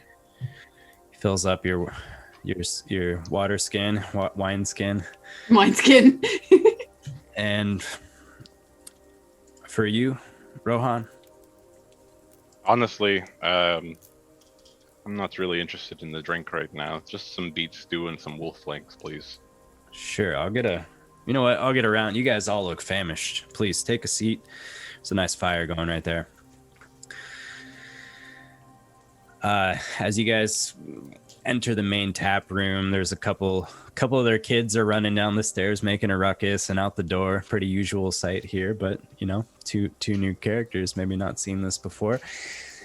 And Danica comes down from upstairs at a certain point, and she's like, "Oh, it's so nice to see you guys back. Thank you so much for getting the wine." Yes. Oh, I would say it's our pleasure, but it was more like our, you're welcome. Well, things have been quiet in the town. Well, we ran out of wine around 4:00 yesterday. So we shut up early and had a nice evening of solitude. Hello, my name is Ezmerelda. Pleasure to meet you. Hello, Danica Mardikov. I'm the owner here, the Blue Water Inn. It's a fine establishment you have. Thank you very much. If you don't mind me asking, how has the town been taking to the changes here? Seem to be settling in all right. We haven't had a festival yet, which was a regular occurrence before. That's a welcome change. Everyone's walking around with awful frowns on their face, scowling everywhere they go, which, in my opinion, is much better than the forced smiles they all used to wear. So I'd like to say it's better, but depends on in what sense you really mean, I suppose. Thank you for the information. Yeah. Well, I suppose anything's better than forced oppression. But anyways, here's some wolf steaks. A round of wolf steaks come out, beet soup. You guys earned it. You guys earned it. All right. As the DM, you guys earned it. All right. Yay! Make believe food.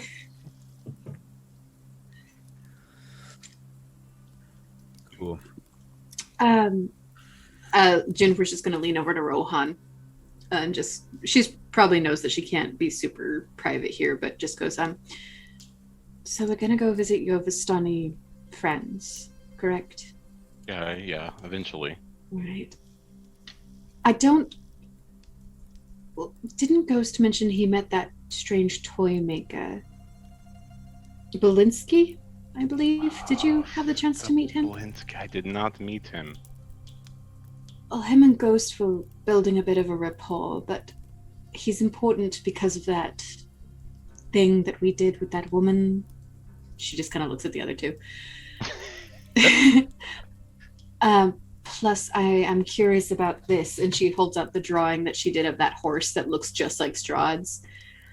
If he's a toy maker and he made this, I want to know why. That's just something I'm curious about. So that's something we can think about tomorrow if you want to go visit your Vistani now. Plus, I think we just need the man for some reason. It's a shame we don't have Ghost all that information. Hopefully he's forthright with whatever we need from him. Yeah, I don't think I ever had the chance to meet him. How weird can he be, though? In this city? Or in this land? I really need to stop saying sentences like that. Anyway. Should we get a room for the night, or are we going to stay with your Vistanis? Well, let's ask our compatriots. How tired are the rest of you? It's like 11 in the morning, by the way. Right. I've just, like some For later. traveling, fighting, killing. I've done many, many more days of travel than this. I'm fine. I'm fine as well. This is nice. Wow, just north of our camp. Holy cow. They're like eating like kings here. How long have you been welcome here? Looking at Rohan. Week and a half? 3 days. Not that long at all.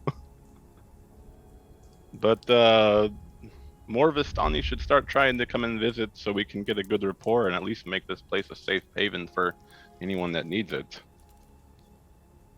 Well, I don't know about that particular camp and building a rapport, but maybe. Speaking of rapports, Juniper, don't you have a friend you need to speak with? Kaylie to Preston, which friend are we talking about? The, what was her name? The other family that was here?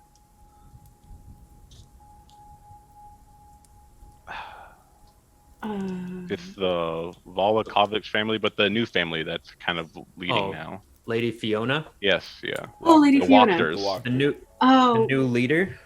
What do we need to tell her about Monofa? Can't we just brush that under the rug? Yeah, I mean, I'd rather really not talk about it at all, to be honest, but I don't, if she finds out whisperings of us coming back, could it be bad for us in this situation here? She should probably hear it from us rather than from a rumor, shouldn't she?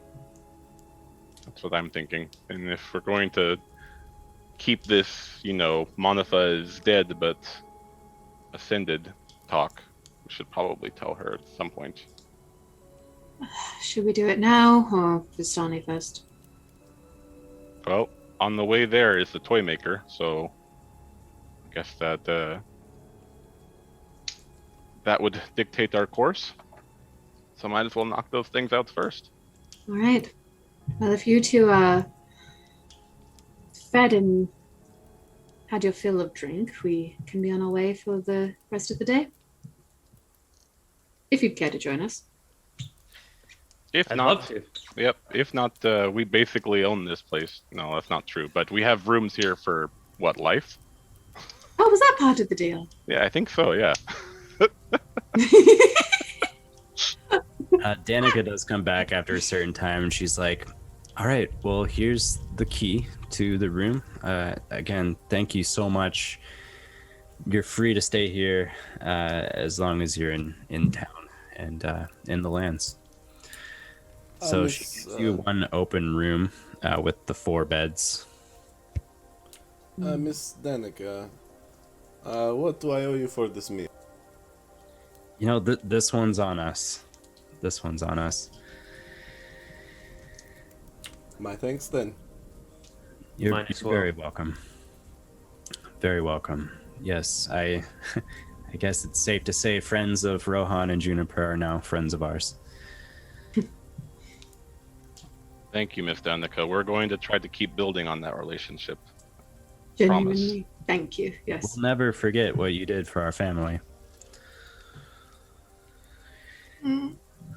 Rohan finishes up his wolf steaks and downs the last of his wine and heads outside. Sounds good. So as you guys will recall, in Vallaki, the toy maker is just down the street, just to the south, and then Fiona's house is to the east, just one street. So Okay. however you guys want to approach that. I'd say Fiona first and then the toy maker. Yeah, that works. Do you want to come back for your cart? Yeah, we come back on the way. All right. To Lady Walkers. You guys exit the Blue Water Inn, head eastward on the road through the center of Vallaki. In a few minutes, you arrive on the street which Fiona resides. Outside of Fiona's house is parked a strange black horse-drawn carriage in front of her residence. Does it look familiar? Oh yeah, you've seen this carriage before, Juniper. So have you, Rohan. Did we see it at the very beginning of the campaign when we met a certain Strahd? In fact, you have. Shit. Juniper stops everyone and pulls us back to behind a corner. Rohan, we might have a problem. You recognize that cart, don't you? Not really. I've seen so many wagons and carts. It's just a cart. What about Rohan, it? Huh? That's Strahd's carriage. Strahd is here. In Vallaki. Himself. Yeah, apparently. Don't think it'd be a very good idea to go in there right now. Though I am immensely curious as to what he's doing here. I'm going to send Luna out to look through a window if possible, like perch on a tree and kind of see if she can see in the window. Sure, make a perception check. With Might be Owl? Sorry? With Owl? I assume that's how it would work. Yeah. Or... Unless familiars have a different stat block. Do not. D20 plus 4 advantage.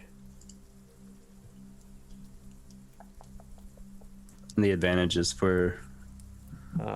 Owls have keen hearing and sight. Okay. Advantage on all perception checks that rely on hearing or sight. Sweet. I'll just type it. 11 plus 4, 15. 15? All right. You guys see Kasimir, his eyes go back into his skull for some time as he's peering through his owl's eyes. And Kasimir, you see your owl flies, does a full survey around the house, perches on the couple trees that are scattered about the estate, but none are particularly close. And you see in each room, from each vantage point, you don't see Fiona or Strahd or anything like that taking place. At one point, you see a maid kind of walk down a hallway or something. Anything in the carriage? There's nothing to be seen within the carriage. There's no way to peer in necessarily. Okay. I don't see any sign of them. That's a good trick. Yeah. It's Very very handy. helpful. Yeah. Yeah, it is. So, what should we do? Well, like you said, we want to keep this place safe for ourselves, so maybe we go in? If Lady Wachter is talking to Strahd... I mean, I've always had my misgivings about that woman to begin with, but I didn't suspect that she was necessarily on Strahd's payroll. I don't know if she is. Maybe he's just here to put her in her Chat. place. Put her in her place. Introduce himself to the new Baroness. New Baroness? Oh, yes. Meeting with Strahd is the new leader of Vallaki? Yeah. Dada. That's why we're a little worried. All right. Yep, we should go. Go inside or walk away? No. We should not be here. Strangely tempted to just knock on the door and see what happens. You two should go in. Us two? Yeah. Why us two? I'm not going anywhere near that carriage. This Lady Wachter knows you two, correct? Yes. And so, by arriving now, you are merely fulfilling your obligation to let her know what happened as soon as you arrived. It is not strange if the two of you show up and talk of two missing companions. I do believe Strahd would recognize us if he were to see us. Thing is, he enjoys toying, so I'm not sure if we would be dead immediately or if he would just play a game. I doubt very much that a fight will break out in the home of the Burgomaster of Vallaki. I But agree. that is a gamble. Strahd's a bit more tactful than that and discreet, so yeah, I don't think he'll attack us. Also, if she is working for him and was already, then you have done him a great favor by delivering Vallaki into his power. Wow. Are we just idiots for even considering going in? Yes. Perhaps we do the toy maker first, come back, and if Strahd is still here, then go back inside?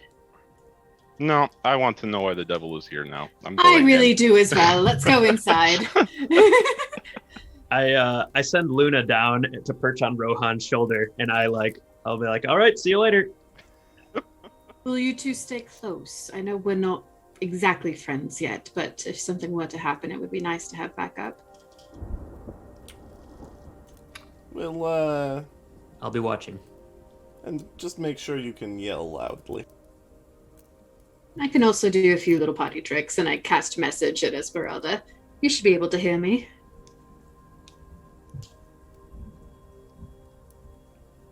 All right, wasn't that impressed? Got it, let's go. You can reply to this message. So that took about 15, 20 minutes. You guys were out there deliberating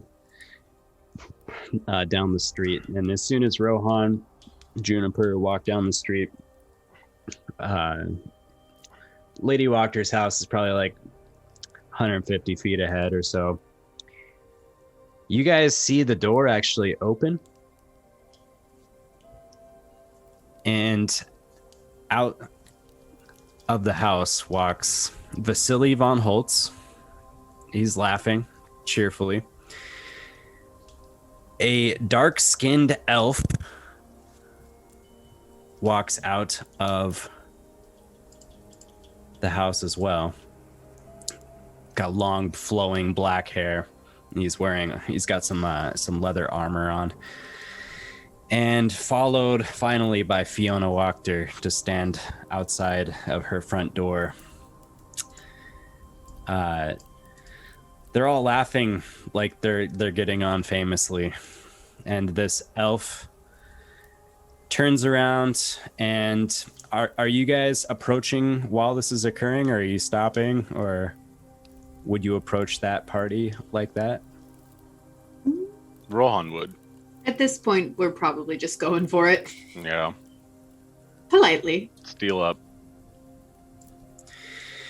All right. Well, this dark-skinned elf has his back turned to you, but Fiona sees you guys, says, "Oh, looks like I've got some more visitors." At which point, this dark-skinned elf turns, and Do I recognize this elf? you, through the eyes of Luna, the owl, the first thing, like in an instant, this elf assesses Juniper, Rohan, and then looks directly into the eyes of this owl perched upon Rohan's. I was gonna bamf it out of existence if I recognize him, but okay.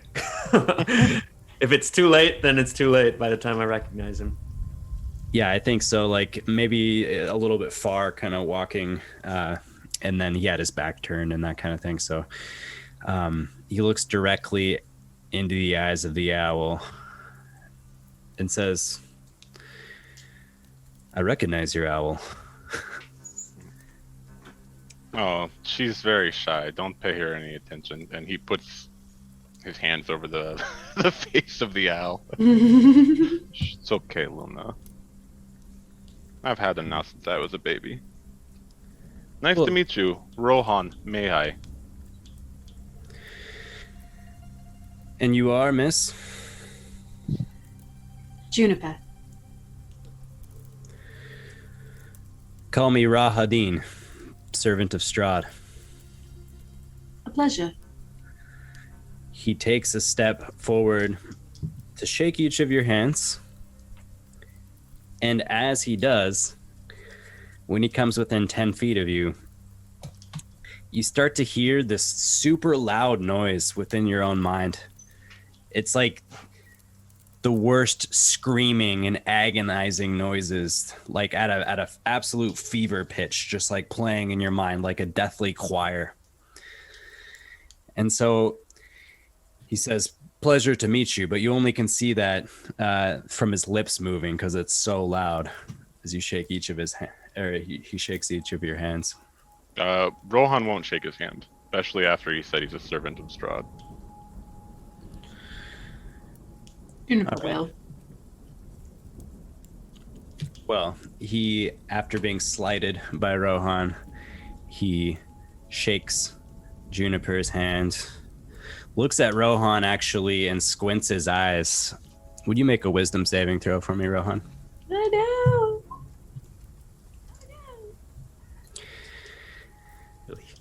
As you refuse to shake his hand, and he's displeased by you doing so, the voices in your head become so loud and terrifying.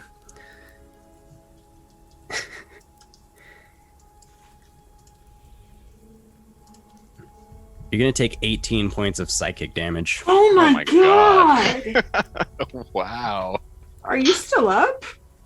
As he takes Rohan a looks- few steps back, and he says, "The Dark Lord does not appreciate rudeness. I'll tell him of this. Be sure of that." Don't worry, you don't have to. I'm sure he already knows. Ugh. Lady Wachter, I bid you adieu. Thank you kindly for the meeting today. I'm sure my lord will be pleased. He enters the carriage and trots off down the road. I look up at Lady Wachter with my eyebrows raised. Hmm. As soon as the carriage is out of sight, I tap Ezmerelda and say, "Let's go." And I start running back to the group. All right, so you guys start approaching the party from down the street, and Vasily says, "Oh, that little bit awkward awkward ending to a otherwise pleasant meeting. Lady Walker, thank you so much. I'm sure all of the accounting will come out just perfectly in this matter." He tips his hat to Juniper and to Rohan and departs. Fiona looks at you guys and notices the other two. Are those two with you? They are. Yes, they're new. Some strange characters. We're all strange in this little group, Lady Walker. Indeed. And when will the other two be joining us? I have many things to discuss with Monifa. Perhaps we should go inside for a moment. If it pleases you. Yes. That is absolutely fine, please. A servant directs you to a familiar seating lounge in which all of your prior meetings have taken place. Before actually entering the building, Fiona Wachter greets Ezmerelda and Kasimir. Fiona Wachter, Burgomistress of Vallaki, and who might you be? First, I kind of, as I approach the group, I kind of look at Rohan, seeing that whole thing take place, and I kind of touch his shoulders and I say, "Are you okay?" Looking very concerned. He's a little feverish looking, kind of sweating a bit, but he's like, "Yeah, I'll be fine." Are you sure? Yeah, I just need to steady myself a bit and have some drinks. Kasimir gets out his water skin and hands it to Rohan. He downs it. Feels a little bit better. He's got some water in him. Just kind of a little woozy.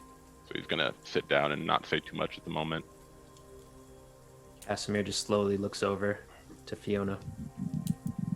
A pleasure to meet you, Burgomistress. My name is Ezmerelda. That is a beautiful name. Welcome to my town. I'm happy to have you. Kasimir. Kasimir? Your first time to Vallaki? I've been here long, long ago. Probably before you were born. Interesting. I haven't been here for a long time. Well, this hasn't been the best place to be until recently, a few days ago. A new day has been brought to Vallaki. Our golden god has come to save us and liberate this town, and we are so thankful. It's truly a brighter day. Fiona, perhaps you should sit down.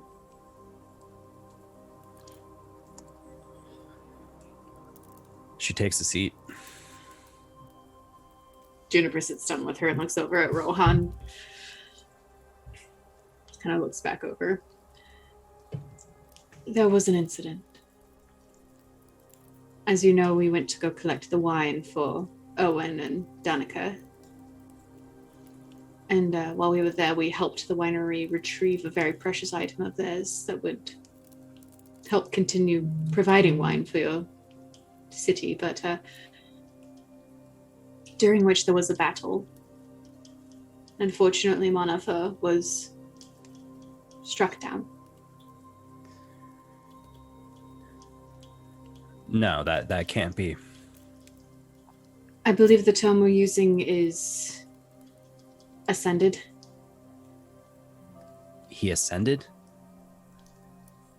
Yeah, there was something about light and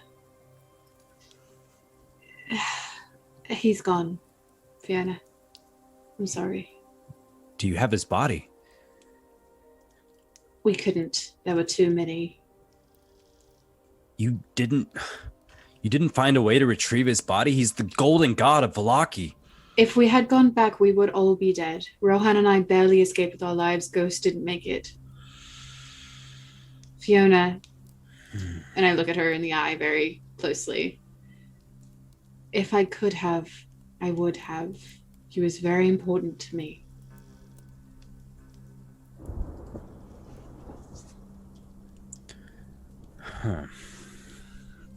Well, there must be a way to fix this. Fine. Fix what Fine. exactly? Manafa's death, or that his body is not with us? If I need to find his body myself, I will. You can if you want to try, but it's a fairly dangerous area.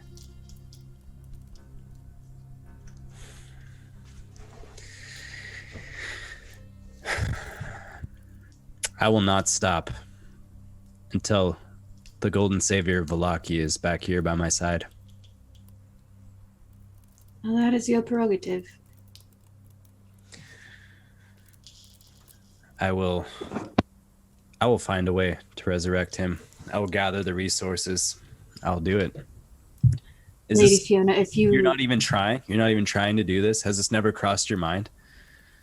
resurrection is not in the realm that neither I nor Rohan can accomplish. It's a god tier power. Far beyond our level. Maybe not yours, but Or Rohan your and new I. friends? Yeah, that's a good point. Would it, I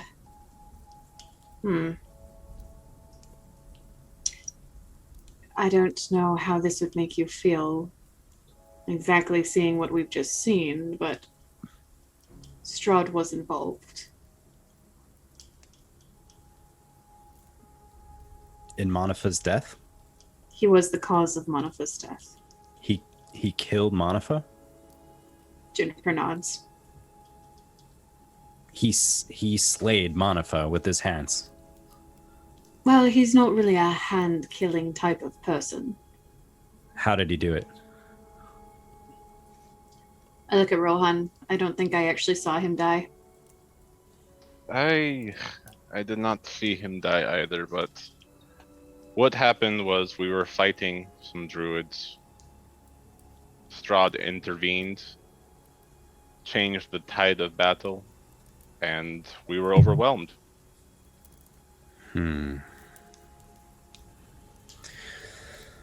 Well, this is not the end of Manafa's story as far as I'm concerned. I will attend to these matters. Meanwhile, if you happen to stumble across a large diamond worth many gold pieces, please do deliver that to me. It will be a vital item in his resurrection. How he will be resurrected remains to be seen. But we have the best people for finding out information. She snaps her finger, and Ernst Larnack enters the room. You guys remember, sort of a meek, interesting fellow. He was tasked with gathering some information about hags for you guys. Yeah. The mousy-looking guy? Yeah, his eyes are like... she snaps her fingers, and he peers around the door. And he enters the room once he surveys it. And he says, yes, I've returned with information about hags. Do you guys want to know all about hags? I know all the information. I've been scouting for 3 days. Could you write it down, please, and we'll take it with us? I'm not going to write it down. Can you wait until we're done with this part of the conversation? My lady snapped her fingers and summoned me. What do you mean? It sounds like it's my turn. All right. Do you want to be the spy? Lady Wachter, should she be the spy? I was the spy. I'm very good at being a spy. Are you? Did you spy on the hags in the windmill? Do you know what's inside? Do you know how hags operate? Do you know what schedule they run on? Juniper Listen. literally turns around so that her back is facing him. Lady Wachter's like, Ernst, come on. Please tell them what information you gathered. Ernst is like, okay. Ernst tells you there are 3 hags living in that windmill.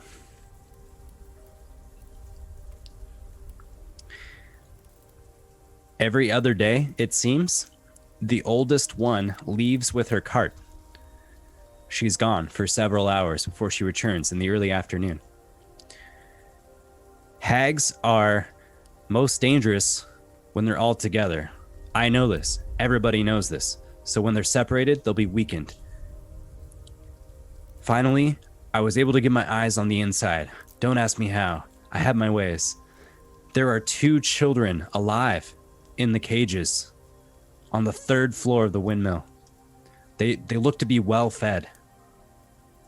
Rohan, like that piqued his interest, and he turns kind of fast and grabs the guy by like the collars. Who were they? What did they look like? There's one small girl and one small boy. They look Vistani. I suppose the girl appeared to be Vistani. She's So still she's alive. alive. Please let go of my collar. This is my favorite shirt. Rohan lets go of him. That must be Arabelle. How long do the hags keep them before they use them? That's all the information I collected. Bye.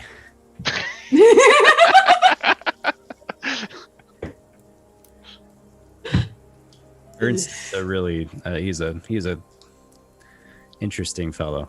Quirky. Mhm. Is that Well, the that only was an reason he was experience. summoned? Right. Well, there you have it. I guess that evens things up from that little favor you guys performed. Is that everything you were hoping for? Hoping for, yes, but can I ask? I'm curious as to why you had a visit from one of Strahd's servants. Well, that is official burgomistress duties, and I shall not discuss that with yourself or these strange people in my home. Fair. Would you have qualms discussing that with Monitha? You know what? Probably not. Fascinating. Well, Fiona, if you do actually intend to try to find him, could you also please collect the body of Ghost? That one is important to us as well. And I'll tell you where they were. Westview Hill, south of the Vinery. Okay. That's a great start. Ernst, you heard that right?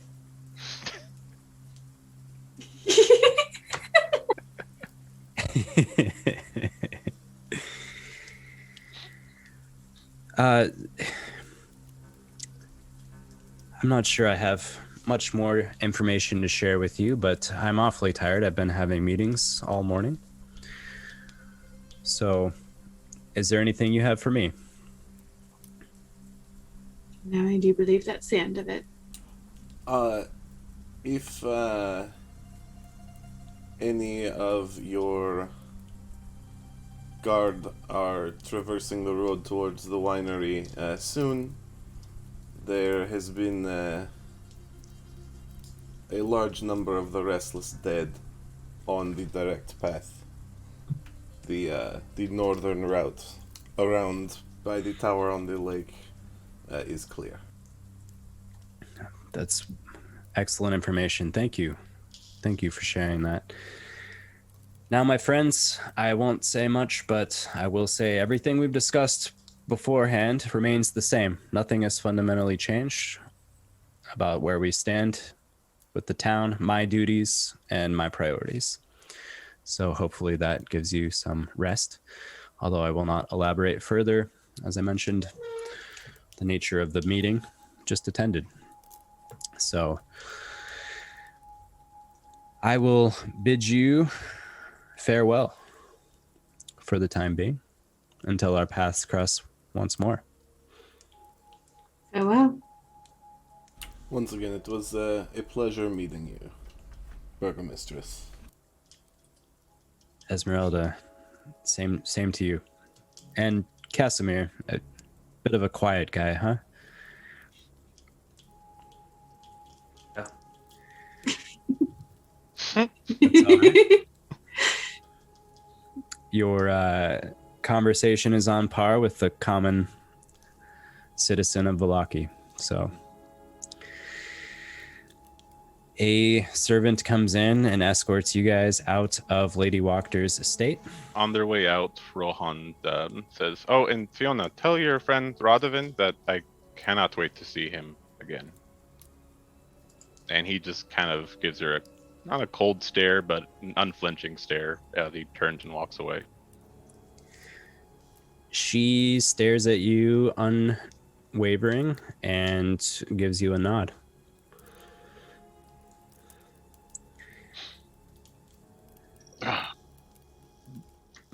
They're outside now, right?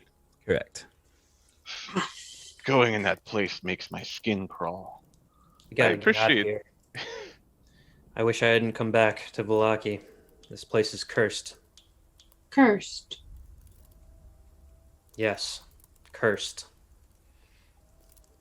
Anywhere that elf goes is cursed. You know the elf? I do. Yeah, who is he? Who's my new friend there, Mr. Kasimir?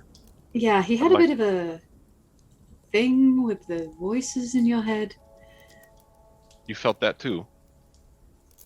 Yes, it was like 1,000 people screaming for help. It was more like screaming, getting bloody murdered. Like, 1,000 people screaming to death.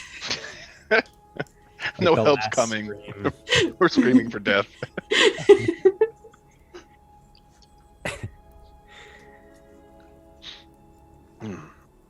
Yeah, Does he please have- elaborate. Yeah, friend of yours, foe of yours.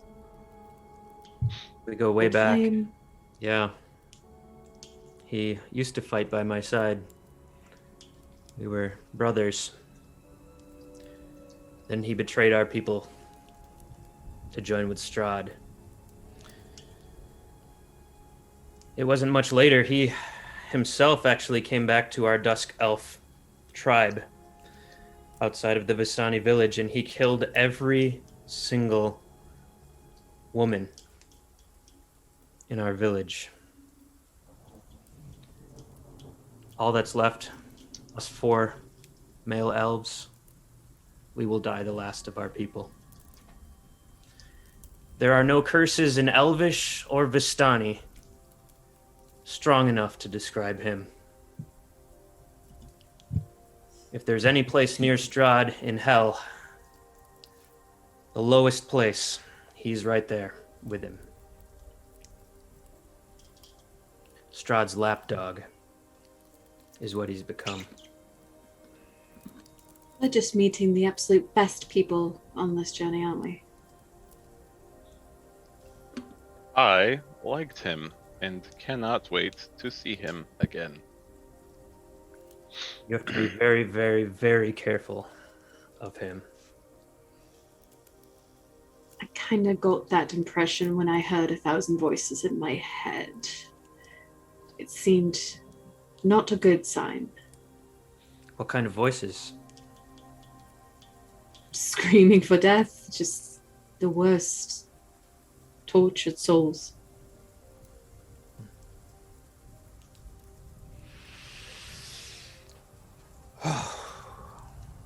Again, Turn go his on. dog in. I'm gonna say the air around here is making me sick. Let's go see this toy maker and be on with our day. Yes, let's go talk to him about a toy.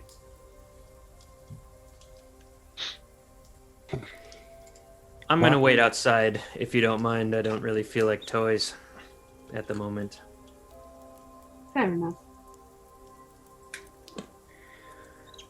walking down the road just a few minutes, you guys arrive in front of the toy shop. Once again, there's a sign of a wooden rocking horse. A wooden sign displaying a rocking horse that says Blinsky's Toys with the slogan, "Is no fun, is no Blinsky."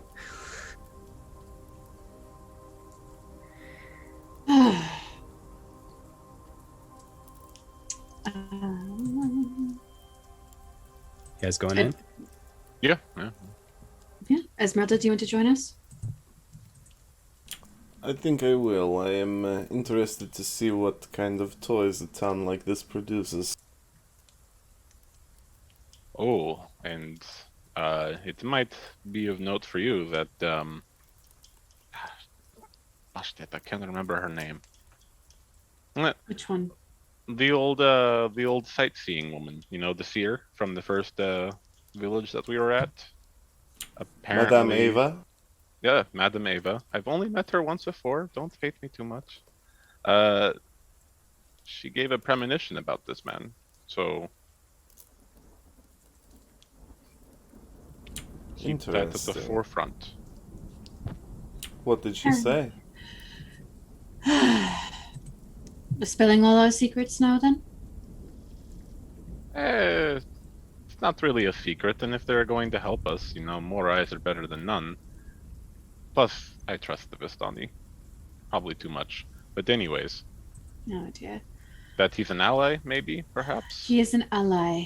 We're supposed to look for an entertaining man with a monkey. This man is more than he seems. Then I think I will keep my eyes open and my mouth quiet. You guys open the door to Blinsky's place. A little bell chimes out, and some stirring behind a counter. And you guys hear, "Welcome, friends, to the House of Blinsky, where happiness and smiles can be bought at bargain prices. Perhaps you know a little child in need of joy? A little toy for a girl or boy?" You see a heavy-set man with a moth-eaten jester's cap. Juniper just puts her hand up to her face and just sighs. Charmed. Blinsky, was it? Blinsky? Does he have the monkey with him? It's the monkey playing the piano. Yeah, exactly. That's what's happening. Piano off to one corner, and there is a monkey with a tutu slamming on the keys, and it just sounds like this tune that we're listening to, because if you put a monkey in a room with a typewriter, good things happen. Got some nice diegetic music. Hell yeah. Oh no. Yes, what can I help you with today? Are you looking for happiness? No, well, always. Firstly... How can you not be looking for happiness, but always be looking for happiness? Always be looking for what? Happiness. You do not understand Blinsky? There's a Happiness. lot of noises happening in my ear right now, darling. Piccolo, quiet down over there. Happiness. Happiness. Happiness. Okay. Happiness. I find Like this. myself... I'm Blinsky. I'm happy. Oh, God. Blinsky, sir, darling. The first question I have is, did you associate yourself with one of our friends, Mr. Ghost, who's a tall gentleman with a mask? A little scary-looking... Ah, he's one of my customers. He was. Did he purchase anything from you? Hey, he did. It's ready to go, by the way. Where's he at? He'll be with... Is wherever he is he happy, would you say? You know, wherever he is, he's much, much, much happier than he was being here, I'm sure. What did he order? Oh, Blinsky custom made a doll. A doll? Yeah. And Blinsky walks over, and there's actually like a pile of Irina dolls that resemble Irina, as previously described. And he just picks one of them out of the pile, but he's like, I custom made this for Ghost. Did he happen to mention why he wanted a doll of Irina? I do not know who Irina is, but this ghost, he said, I want a doll, so Blinsky made a doll. And has it already been paid for? Yes. Right. Well, I will just pick that up for him if you don't mind. I do mind. This is for Ghost. What if I had a letter written by him allowing me permission to pick up items for him? You do not seem like a very happy person. I'm wonderfully joyous. I don't know what you're talking about. You're weirding Blintz. Can you please leave? She takes a smile off her face. No, I'm not a very happy person, Blinsky. Okay, there's the truth. There's the truth. Blinsky knew it. Let's start talking the truth, okay? Blinsky, happiness all the time, except when I'm sad. Got it? Yes. I make these toys. They're wonderful toys. Feel free to peruse. I do have a question about a toy, if you have a moment. Questions. Does anybody want to see any toys? I will show you a toy I have. To be a paying customer of Blinsky's Wonderful World of Happiness. If I buy a toy, will you answer a question? You, miss. You. Yes. I'm sorry. I have customers. Ezmerelda is like going through browsing the shelves and... Yeah, you see all sorts of horrifying toys, like some of the ones I described earlier. A mobile with bats hanging from it. There's a merry-go-round with snarling wolves chasing children. There's a hangman and a gallows set. The hangman is like a weighted doll, and you can pull the trap, and it just hangs from the rope. Pardon me, Blinsky. Yes? How much for this? Pointing at the merry-go-round. 3 silver pieces. Sounds like a deal to me. And I'll pass over 4 silver pieces. Oh. Thank you.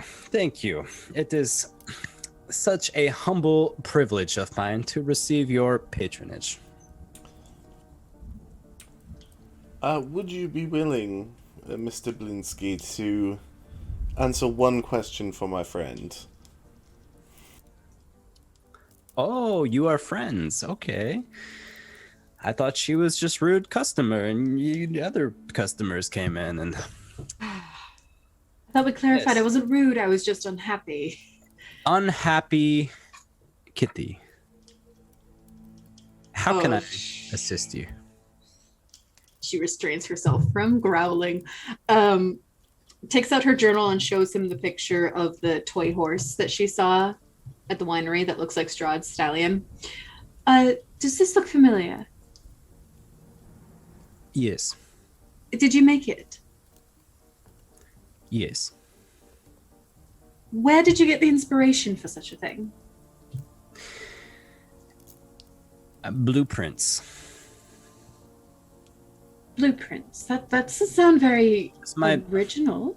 Allow Blinsky to explain. My grandfather, his name is Werner von Berg, famous toy maker. And he wrote all sorts of things. And Blinsky, I make some toys. That come from my imagination and my heart.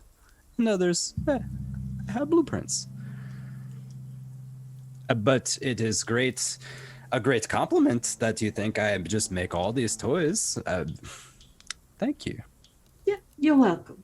Genuine compliments are important. So you don't know the origin of the horse. You just followed your grandfather's blueprints? Yes, it was called, let me see, Bucephalus. Bucephalus? Bucephalus.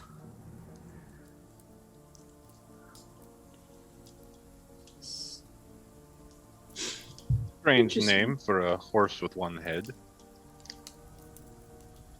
I don't know what you mean. Oh, okay.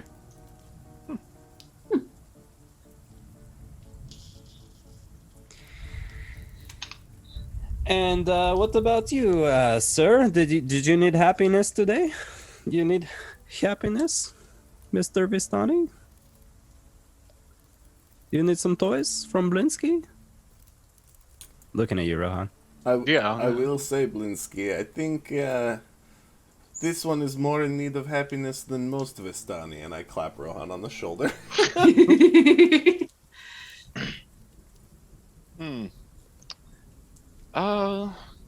I'm not quite too sure that I can derive much happiness from toys, Mr. Blinsky, and he like pokes one of the Irina dolls.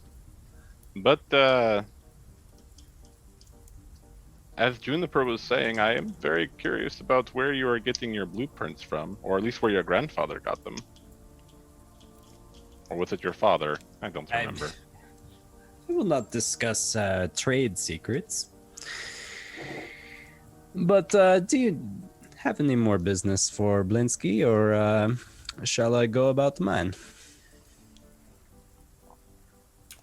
Mr. Blinsky, if you don't mind me asking, that doll there, like the one that Mr. Ghost ordered, Yes. is that from Blueprints as well? No, that was a special order. I created based off of description.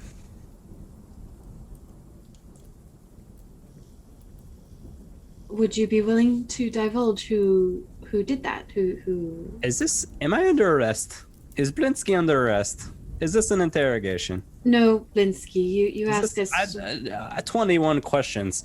Let me ask you, what is your purpose here? Why are you Honestly, I'm trying to. here? I I'm getting a suspicion it's not for happiness. I slide him a gold piece.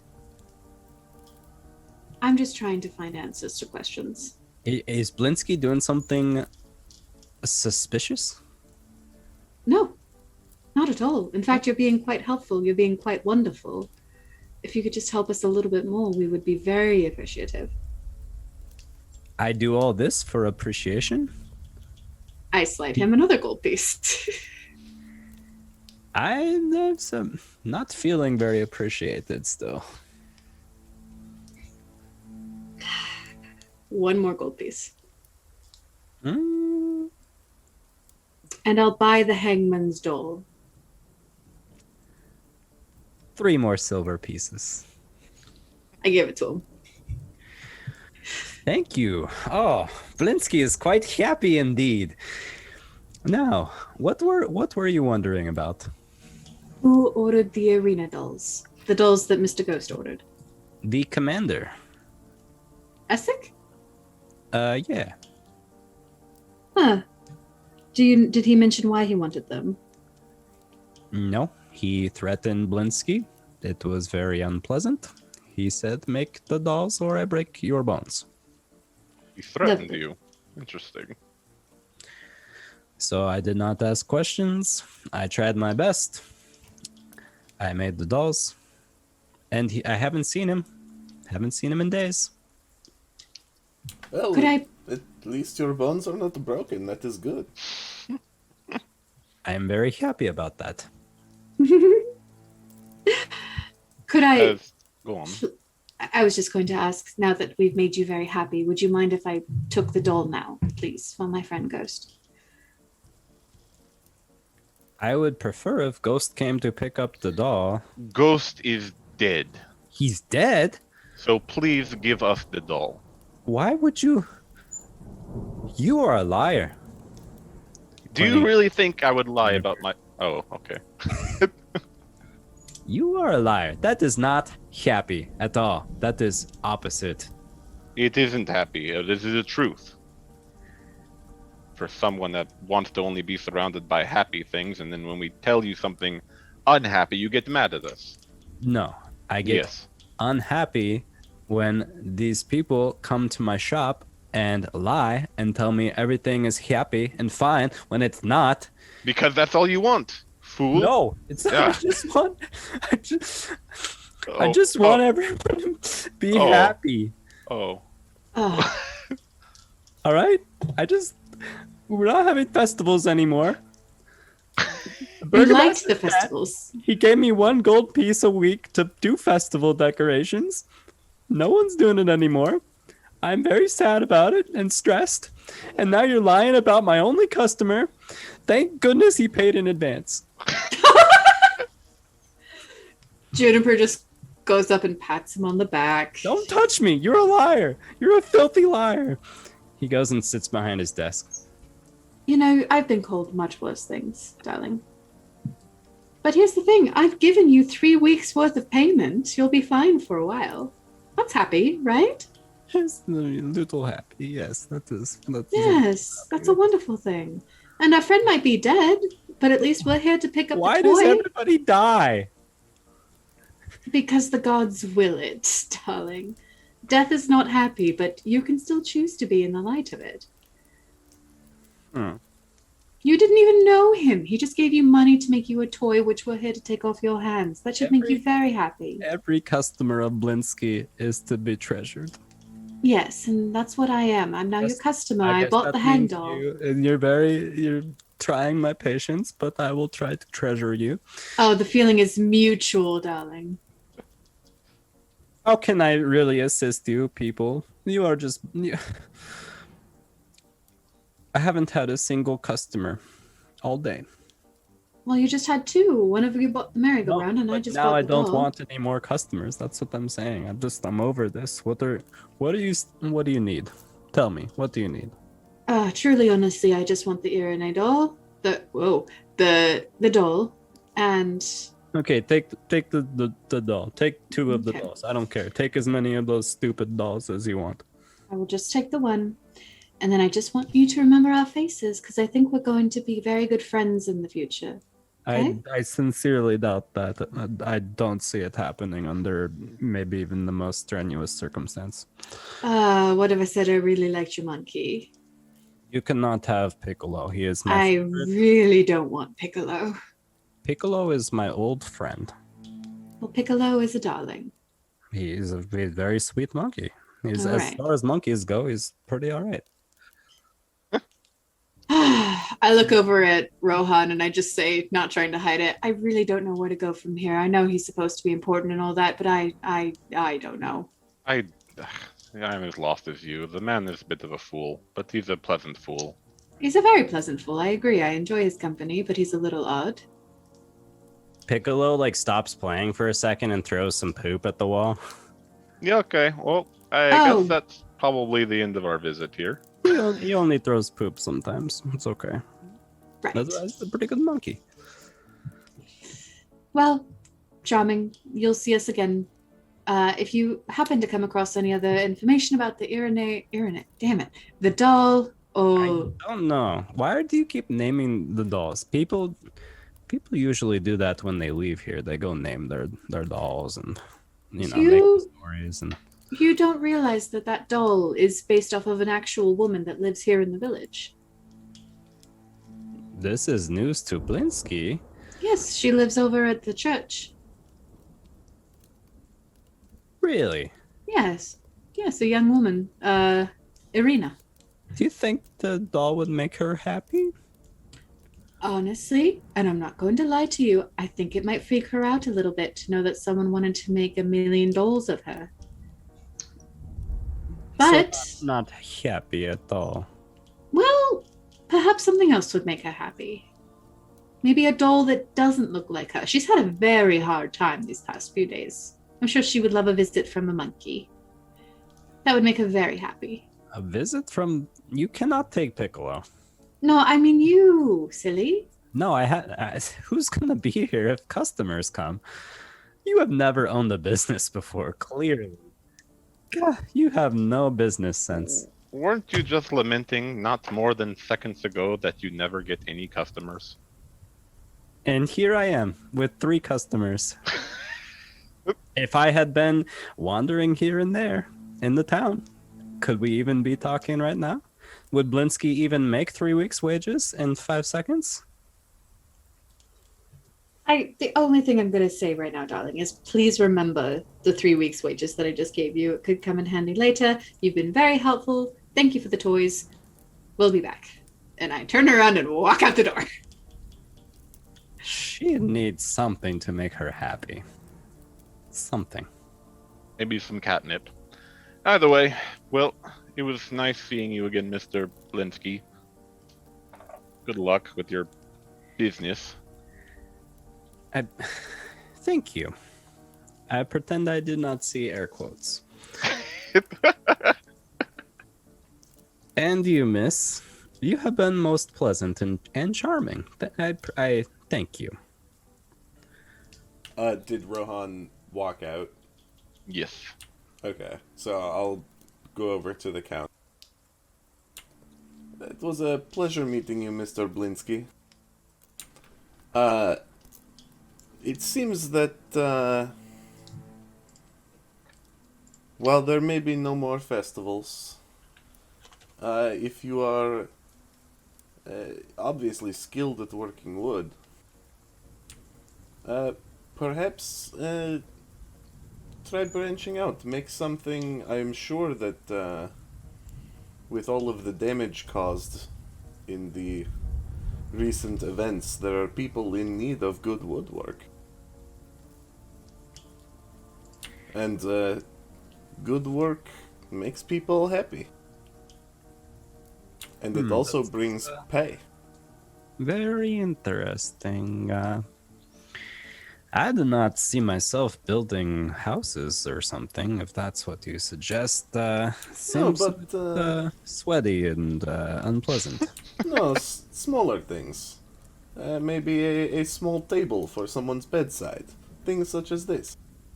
I make delightful doll for someone's bedside. That is a great idea. Bedside dolls. I will put them in my window and advertise for all to see. Would you please help me spread the word? Bedside dolls now for sale at Blinsky's House of Wonder. I will certainly spread the word, Mr. Please Blinsky. tell them. Happiness can be bought for bargain prices. And thank you for putting up with my recently acquired friends. Hey, you might want to keep an eye on that, the kitty. She does not seem good. Between you and me, I know we just met, but I don't like her at all. This is Give me my money. She's pushy, you know? She's pushy. You try to build rapport, you know, before you start bulldozing. I don't know. Maybe she reminds me of the unpleasant fellow who visited yesterday. unpleasant fellow who visited yesterday. It's, I made the toy for him. Ghost. Oh, yes. Pretty unpleasant guy too. But I guess they're friends, so I guess it all makes sense, right? Unpleasant people tend to stick with one another. Ooh, buddy. That is why me and Piccolo are such great friends, right, Piccolo? He like hits the sweet riff on the piano. Well, have a good rest of your day, Mr. Blinsky. I will spread the word about your bedside dolls. Thank you. Happiness for everybody. This is what you find at Blinsky. Every day, every night until around 7 p.m. when I close. And as I turn to leave, I'll roll for this if you'd like me to. Just like 5 gold pieces are just sitting there on the counter. Just you want him to just find it later on or something? Yeah. Okay. Yeah, no problem. I think there's enough strewn about that if you were like turning while you did it or something. Yeah. Yeah. no real consequence otherwise. He wouldn't say anything. Okay, you all reconvene outside of Belinsky's. God, I love that guy. Juniper is like found a wall and is just like bashing her head against it gently, just like I fucking. Belinsky runs out of his shop. Why are you hitting my wall? What if a customer was in here right now? And I used to be so good at talking to people. It is bothering Piccolo. He does not need a percussion accompaniment. Okay. I misty step onto the ceiling. I don't actually. Okay. We were just on our way, Mr. Blinsky. He throws his hands in the air and returns to his shop. Was I really a bitch? I was genuinely trying to be friendly. Juniper,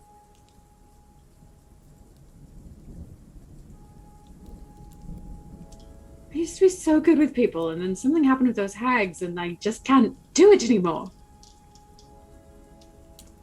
really? That's something we need to talk about, yes. Why don't, on the way to the Vistani, you tell me what has happened with these hags? Why not? Rohan, let's get the carts and go. I can't guarantee I'm going to be doing any talking anymore. I'm quite done. Fair enough. I'll drive and you guys can chatter amongst each other. But a quick stop at my cart just to check on Buttercup, and that would be it. Do you have any food for her? Oh yeah. Slaps his slop bag or... Have you been carrying that around with you? It's always good to have organs and other types of things. You never know. Holy shit! How did I not know you had this? Oh, is Buttercup your tiger? Yeah, Dada. Oh, I would like to meet her. Well, how was the toy maker? Juniper walks away. Just starts heading for Buttercup. The prophecies of the Taroka are often vague and indirect. And I think that perhaps they were hoping for more than they got with the entertaining man with the monkey. Yeah, this was a very vague and indirect meeting with them, I would say, so yeah.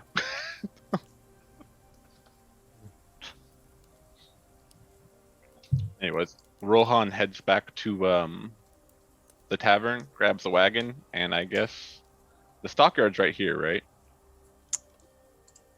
Yeah, Near that's the right. exit? Okay. Yeah, so then... you can exit the other way and then find a path to the Vistani camp from that other side too. Okay. My friends, would you like to take a 5-minute break and then play for another 30 to 45 minutes? Is that an option? Yeah. Sounds good. That sound good? Okay. Finish the Vistani thing? Sure. Yay. Welcome back, everybody, to this game. What's it called? Curse of Strahd. I forgot it. Oh man. Who's that guy? What's happening? We're gonna go talk to some Vistani fellows. Hopefully they don't kill us on sight. That would be terrible. All right. Well, let's see, folks, if that's wishful thinking or not as we continue our game. You guys were just leaving Blinsky's toy shop and heading to go check on Buttercup the tiger over in the Arisek stockyard. A few minutes walk, you walk through the town square, see that it's cleaned up over the last couple days after the fateful revolution. The stocks remain empty. In fact, ever since the revolution took place, the only one that you've seen in the stocks is Bluto, who was only there for a short time. Before, well, you guys know what happened. And You guys finally arrive at the Arisek stockyard, and Rohan, you're actually really shocked to see there's like two young men seem to be like crawling on top of your cart and like swaying it back and forth and like fooling around with it. Oi! Hey! You there! Get off my fucking cart, you hooligans! One of them's like, oh! Rohan, he's gonna run up there and run over to the cart and like kind of jump on it. With one hand, he's gonna grab hold of the top and he's gonna try to grab the other one of the guys by the leg and throw him down. All right. Let's make a strength check for that. And he's gonna try to avoid you, so I'll do a dexterity. You goddamn kids! You're just able to catch him and beat that contest. You grab him by his pant leg and like pull him off, and he's gonna take a little damage actually, falling to the ground. 2 points of damage. He like falls back he falls on his back, and then the other one's like, "Oh no, dude, get out of here!" And he like runs away, like jumps off the cart and runs in the other direction, like hops the fence in the stockyard. Rohan gives him a good chasing and takes out his short swords and waves them around like a crazy person. And don't come back! And while you do that, the one that fell down like runs in another direction. Buttercup inside of the wagon is thrashing about like so furious. You look at the wagon and it looks like it's coming loose in some places. Like the wagon itself is starting to just come apart. Some of the boards are separating a little bit. As a couple of screws have popped loose. I'm going to have to fix these soon. Buttercup, it's okay, it's okay. I wasn't gone for long. It's me, Rohan. Shh. Okay, yeah, you're hungry, right? You haven't eaten in a couple of hours. Here, let me. Oh, don't. It's okay. This is my friend Ezmerelda. Do you want to see my tiger? Whoa! Yes, you're a cute little tiger. Oh, that is a healthy roar. Hello, Buttercup. Oh. Oh, she's happy to see you. Rohan takes out his slot bag and, last time I tried to feed you, Buttercup, you almost took my hand off. So are you going to be nice this time?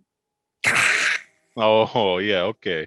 All right, to be nice then. He grabs out just a big handful of, just meat parts, some guts, intestines, maybe some livers, just everything that nobody uses. And he's gonna quickly put his hand in there and drop it and pull back if he can. Make an animal handling check, Rohan.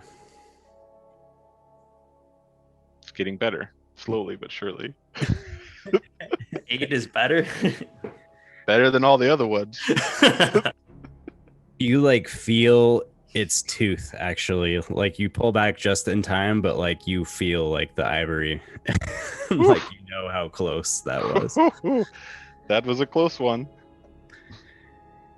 Nope, next time, Buttercup, don't worry, I won't leave you here. I'm actually going to talk to that stockman sometime. He's got some stuff coming to him. I can guarantee that. He jumps up, Buttercup jumps against the side of the wagon, and the wagon like nearly tips like on like off of one wheel on the other side even, and like you see another board like coming a bit loose. Probably gonna have to get some nails and fix this. Vistani first though, and then I will come back and take care of the wagon later. Okay, Buttercup, I just wanted to feed you. We're gonna be back shortly though, okay? Can you be nice? Yes, okay, good. Just here, I'm actually gonna put more food in there. He's gonna empty out his whole bag, but he's not sticking his hand in it this time. He's just gonna try to get the bag in there, or maybe just toss it in. Make an animal handling check. All right. Yes, we're bonding. All right. Buttercup quickly snatches the whole bag from you, and you're able to let go, like before your arm is even in the equation. Whew. Strong. Okay, I'll be back. I think she's got water. Yeah, there's a big thing of water in there. All right, Buttercup. We'll be back later. Ron, how did you even get this tiger? Oh, right. Some crazy little man, I don't know. His name was Rictuvo. He came by, he does some festival things. The rebellion happened. He was on the other side of the rebellion. So, spoils of rebellion? Is that how that works? Spoils of war, I suppose. It was like a war. It looked like war here. That's what I would say. And so now I have claimed the wagon and the tiger. I even put my name on it, see? Have I heard the name Rictavio mentioned since I've been in Barovia? Okay. Oh yeah, you were denied entry into Vallaki your first time, and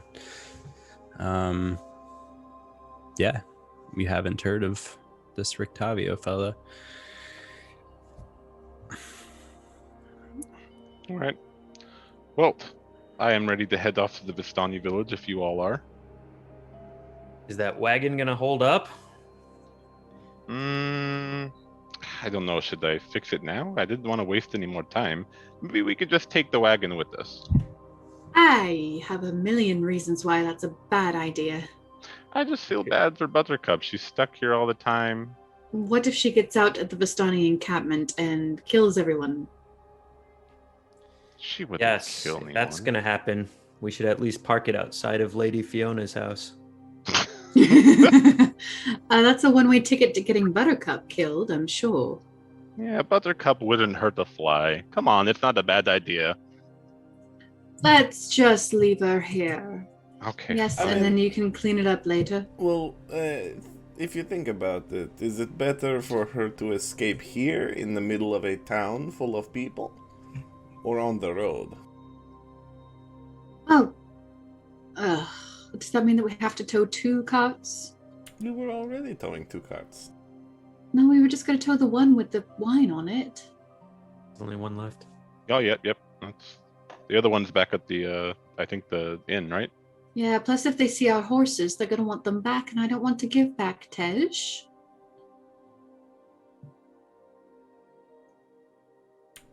Oh, these are Vistani horses.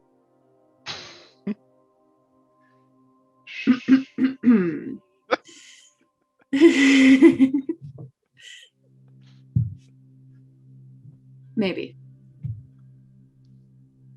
All right, we'll leave her here, and I will just come back and... No, I have to take her. I am taking her. Rohan takes one of the horses from the wagon. You only need one. And, sets it up, hitches it up to his wagon. And on their way out, he's going to stop by the stockyard shop and buy some nails and some new boards and more paint. How much is that going to cost me? A few silver pieces. All right. And actually, he's going to give him 2 gold pieces. I'm down to 58. And he's going to say, listen here, Stockman. There are some little reprobates playing around on my wagon, scaring my tiger. I'm taking the wagon now, but I might come back and park it later. I'd hope that this incident doesn't happen again. Well, listen here, son.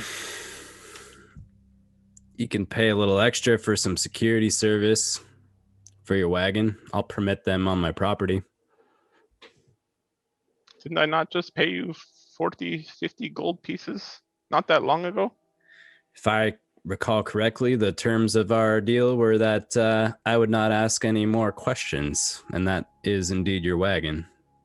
Oh, okay, well, as long as you are agreeing that it is indeed my wagon, sure. When I get back, we'll discuss security stuff. So, just letting you know, you, like I said, children should probably shoot on sight or something. Jesus. I will consider a new policy. Thanks for the suggestion, son. Rohan takes his nails and his paint and gets in his wagon, and they take off, I guess. You guys are able to exit out of...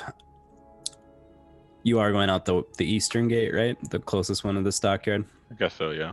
Okay, so you guys go out that way, and it takes a sec, but Kasimir just shows you that there's a path just up ahead leading from that direction. So you're able to wheel the carts to the Vistani encampment. After some time, you see the familiar encampment.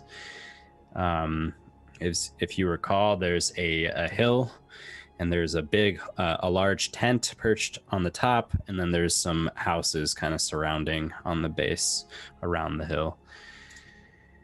You guys have arrived at the Costorari Vistani encampment.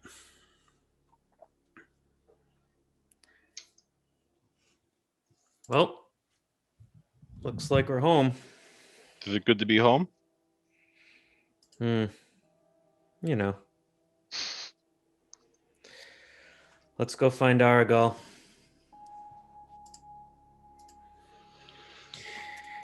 You guys head up, passing some of the houses on the lower level. And where would you park your wagons? Tiger. Wherever they could, I guess. Does it look like there's a place where people are parking their wagons, or other wagons are all their homes?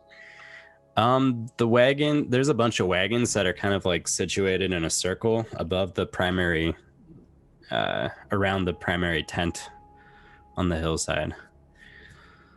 Okay. So, but anywhere on the lower, flatter ground would be great. Okay, yeah, just parks it somewhere around there. Sure thing. You guys march up the hill, and familiar sight. It's about midday at this time. There are still Vistani lying passed out in the grass at all hours to be found. And before you guys make it to the main tent, actually, Aragal steps out of the tent. Well, if you got more news for me, Mihai. And then he sees Kasimir is with the party, and Ezmerelda, and he stands up a little straighter, and he goes, Ezmerelda, nice to see you again. Good And to it's see you. Kasimir, did you find this bunch when you're out hunting? I did, yes. They were heading the same direction here, so we met up. They have a shipment of wine for you. You got some wine. I told you I would. Mihai, I'll admit I didn't think you could do it. It's not the first time I've been doubted before and proven somebody wrong, but, there's more to come. So you get 1.5 caskets. A half casket, huh? It was a long journey. And How long do you think that's going to last us, Mihai? at least a day or two. But, well, I mean, it's a whole casket. Are you holding out on us, Mihai? No, actually, I don't think we are. Did we? Yeah, no, I believe the 2 caskets, although we accidentally drank some of the first one. But, Oh, you're upping it to 2 caskets. No. You asked for 1, and I'm giving you 1.5. Huh. Well, a deal's a deal. I don't want to make things too awkward here. I mean, we've got guests here. Ezmerelda, you came back. Thought I wouldn't see you again. I ran into this group, and we felled the demon together. And I want to keep an eye on this Mihai. Yeah, you know, that's what they say about the Mihais. You better keep an eye on them. Speaking of Mihai, you got my horses? Your horses. You bring back any horses with you? We're a little low. Horses. I have the horse that pulled my wagon, but that was the one that the winery people gave us. You know what? I think I know where I can find you some horses. That'll be my next delivery. What about those hags? Rohan looks over at Juniper. Should we tell him? Yeah. Okay. We have news about the hags. Tell me. Apparently, This is you, Rohan. Oh, apparently Arbel's still alive.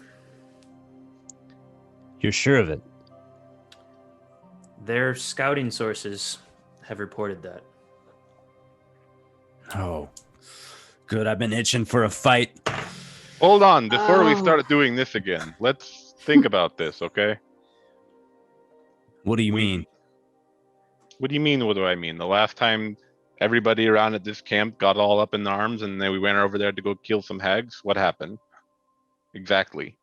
Just take it a step back, breathe, have some wine, and then we'll figure out how to attack these hags. I'm looking for a fight, Mihai. We're all looking for fights. You want to do this right now? I want to kill You want to do Strahd. fists? Yup. You want to do fists right now? If that's what's going to get you to shut up, then yeah, let's go. Come on, I've had enough of this. You talk too much, Mihai. All right, fine then. Rohan's pulling off his gloves, takes off his jacket. Going to go 50 cuffs. Fine. All right. Yeah, roll a d20.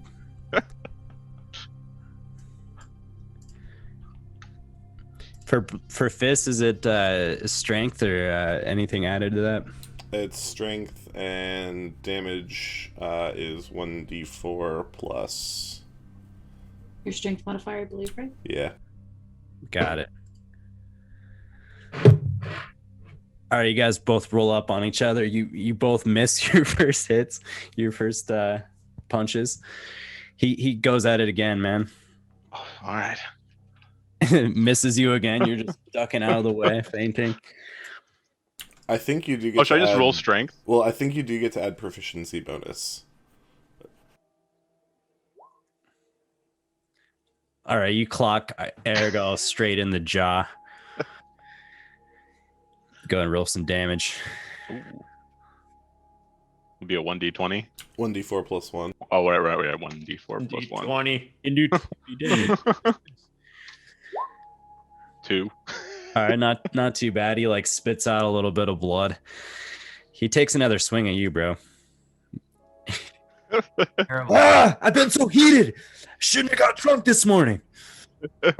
Maybe you didn't get enough drunk.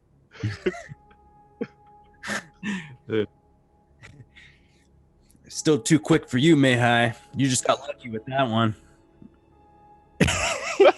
Oh my god! Four misses.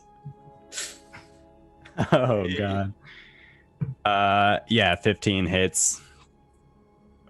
Ugh! Fine, I'll listen to what you have to say, Mihai. I'm not happy about it. You're lucky I went easy on you this time. He looks at Ezmerelda and winks. Don't worry, old man. I wasn't going to make you look a fool in front of your girlfriend. Now, anyways, let's talk. Apparently, these hags have a schedule. The older, more powerful one, I reckon that's what it is gone, what did he say? Every other day. In the morning. Till the afternoon. That's when we should strike. If our sources are correct. God So, help me, I don't I- want to attack these hags again. DM, I know a decent amount about hags, right? Oh yeah, for sure. Hags, when they are formed in the coven, a set of 3, they are more powerful. If one of them is out, they will lose access to Not all of their magic, but they will be much easier to defeat. The difference between 2 hags and 3 hags is large. Do you think we have a chance, Ezmerelda?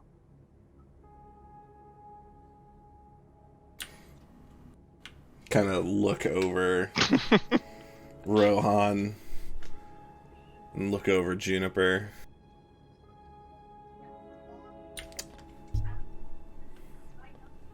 And I point at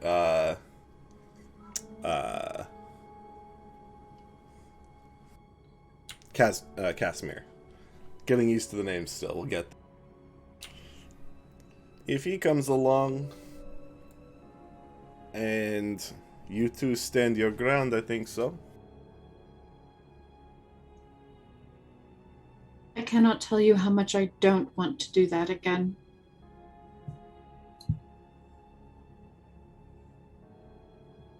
I understand, Juniper. But at least this time, it seems like if we do try it, we can go with some clearer minds and not so much hot-blooded tempers. Rohan says that while looking at Erigal. What do you mean you don't want to face them again? You some kind of coward? You know my niece is in that tower. The last time we faced them and lost, they took something very valuable to us. And my niece isn't valuable enough She's for you? very She's valuable. a little but girl. What are you, sick? Juniper just looks at him, not smiling. That wasn't funny to her at all. And she just, I'm not sick, I'm being realistic. But we haven't taken them on with just 2, only the 3. I'm just worried. I'll go right now. You'll die. I'll go right now if it means getting that girl back.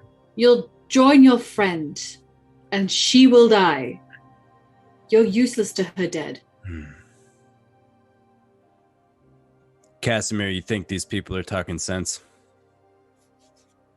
I believe they are, sir.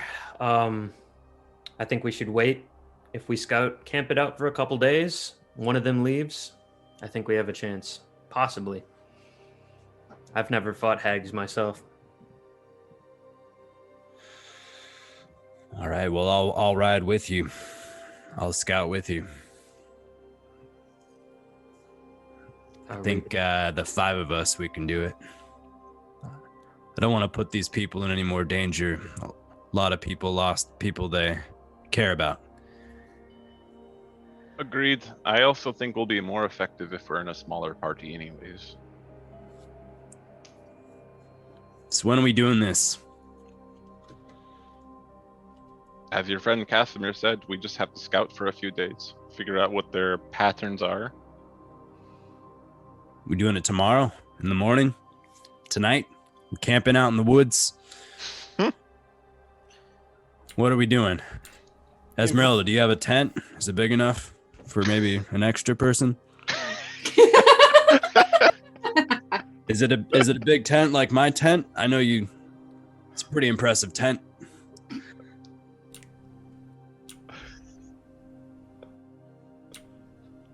Keep trying, you might get somewhere eventually. Very good. If we're going to fight these hags, we should head in that direction and camp a little bit closer. That way we can keep eyes on the road. Try to see this hag leaving without getting too close ourselves. True.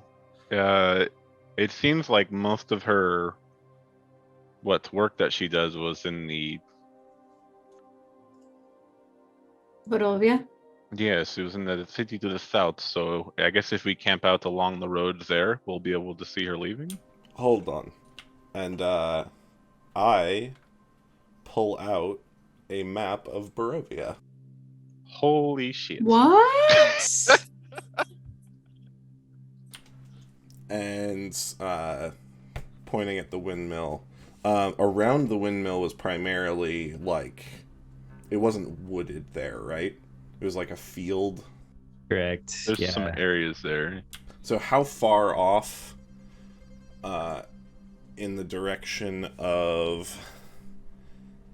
in our direction from the windmill is the nearest, like, tree patch?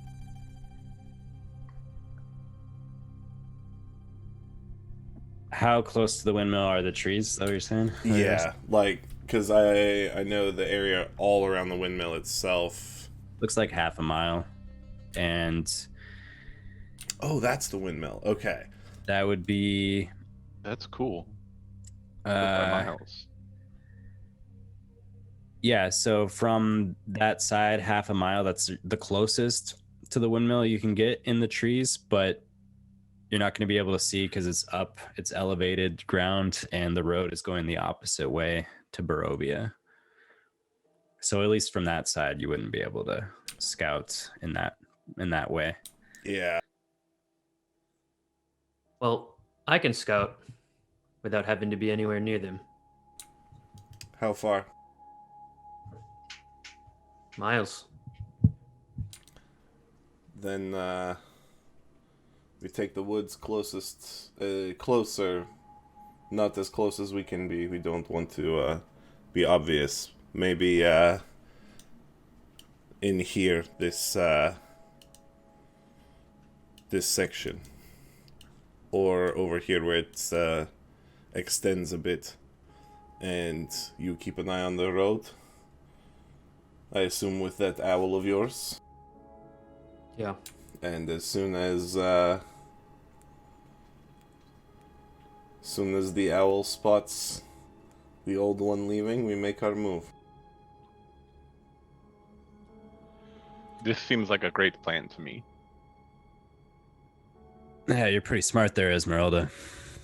I've been doing this for a long time. I also, in the tower, if I can get up close to it, I can keep them inside. Really? Yes. Hags can shift, become ethereal.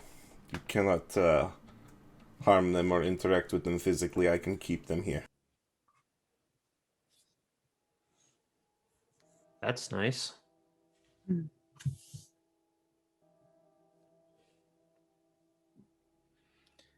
Well, it's a better plan than we had before. Much better plan.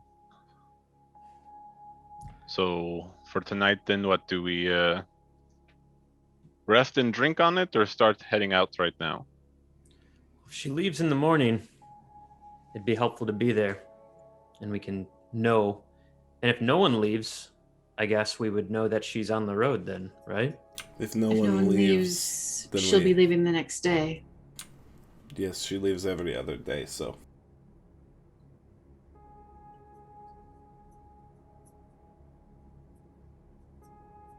Or she's gone, right? And coming back? I don't think they mentioned overnight trips. She returns afternoon of the same day. Okay, that's She's right. only gone long enough to walk to Barovia and peddle her wares. Okay, well then I guess we'll know. I think we should scout it out by the morning. Drink on the trail? As you guys are wrapping up your plans, you hear in the distance, and then I think that might be Buttercup. very loudly, you hear debris flying. A big ruckus from down the hill, just out of sight. And that is where we'll end tonight's session. Oh, boy. Beautiful. Tiger on the loose. You got to stop and save my tiger. Don't hurt her. Having tiger steaks next time. Well, the plot thickens. Man, it's been a long one, but a good one. Thank you guys very much. To tuning in tonight.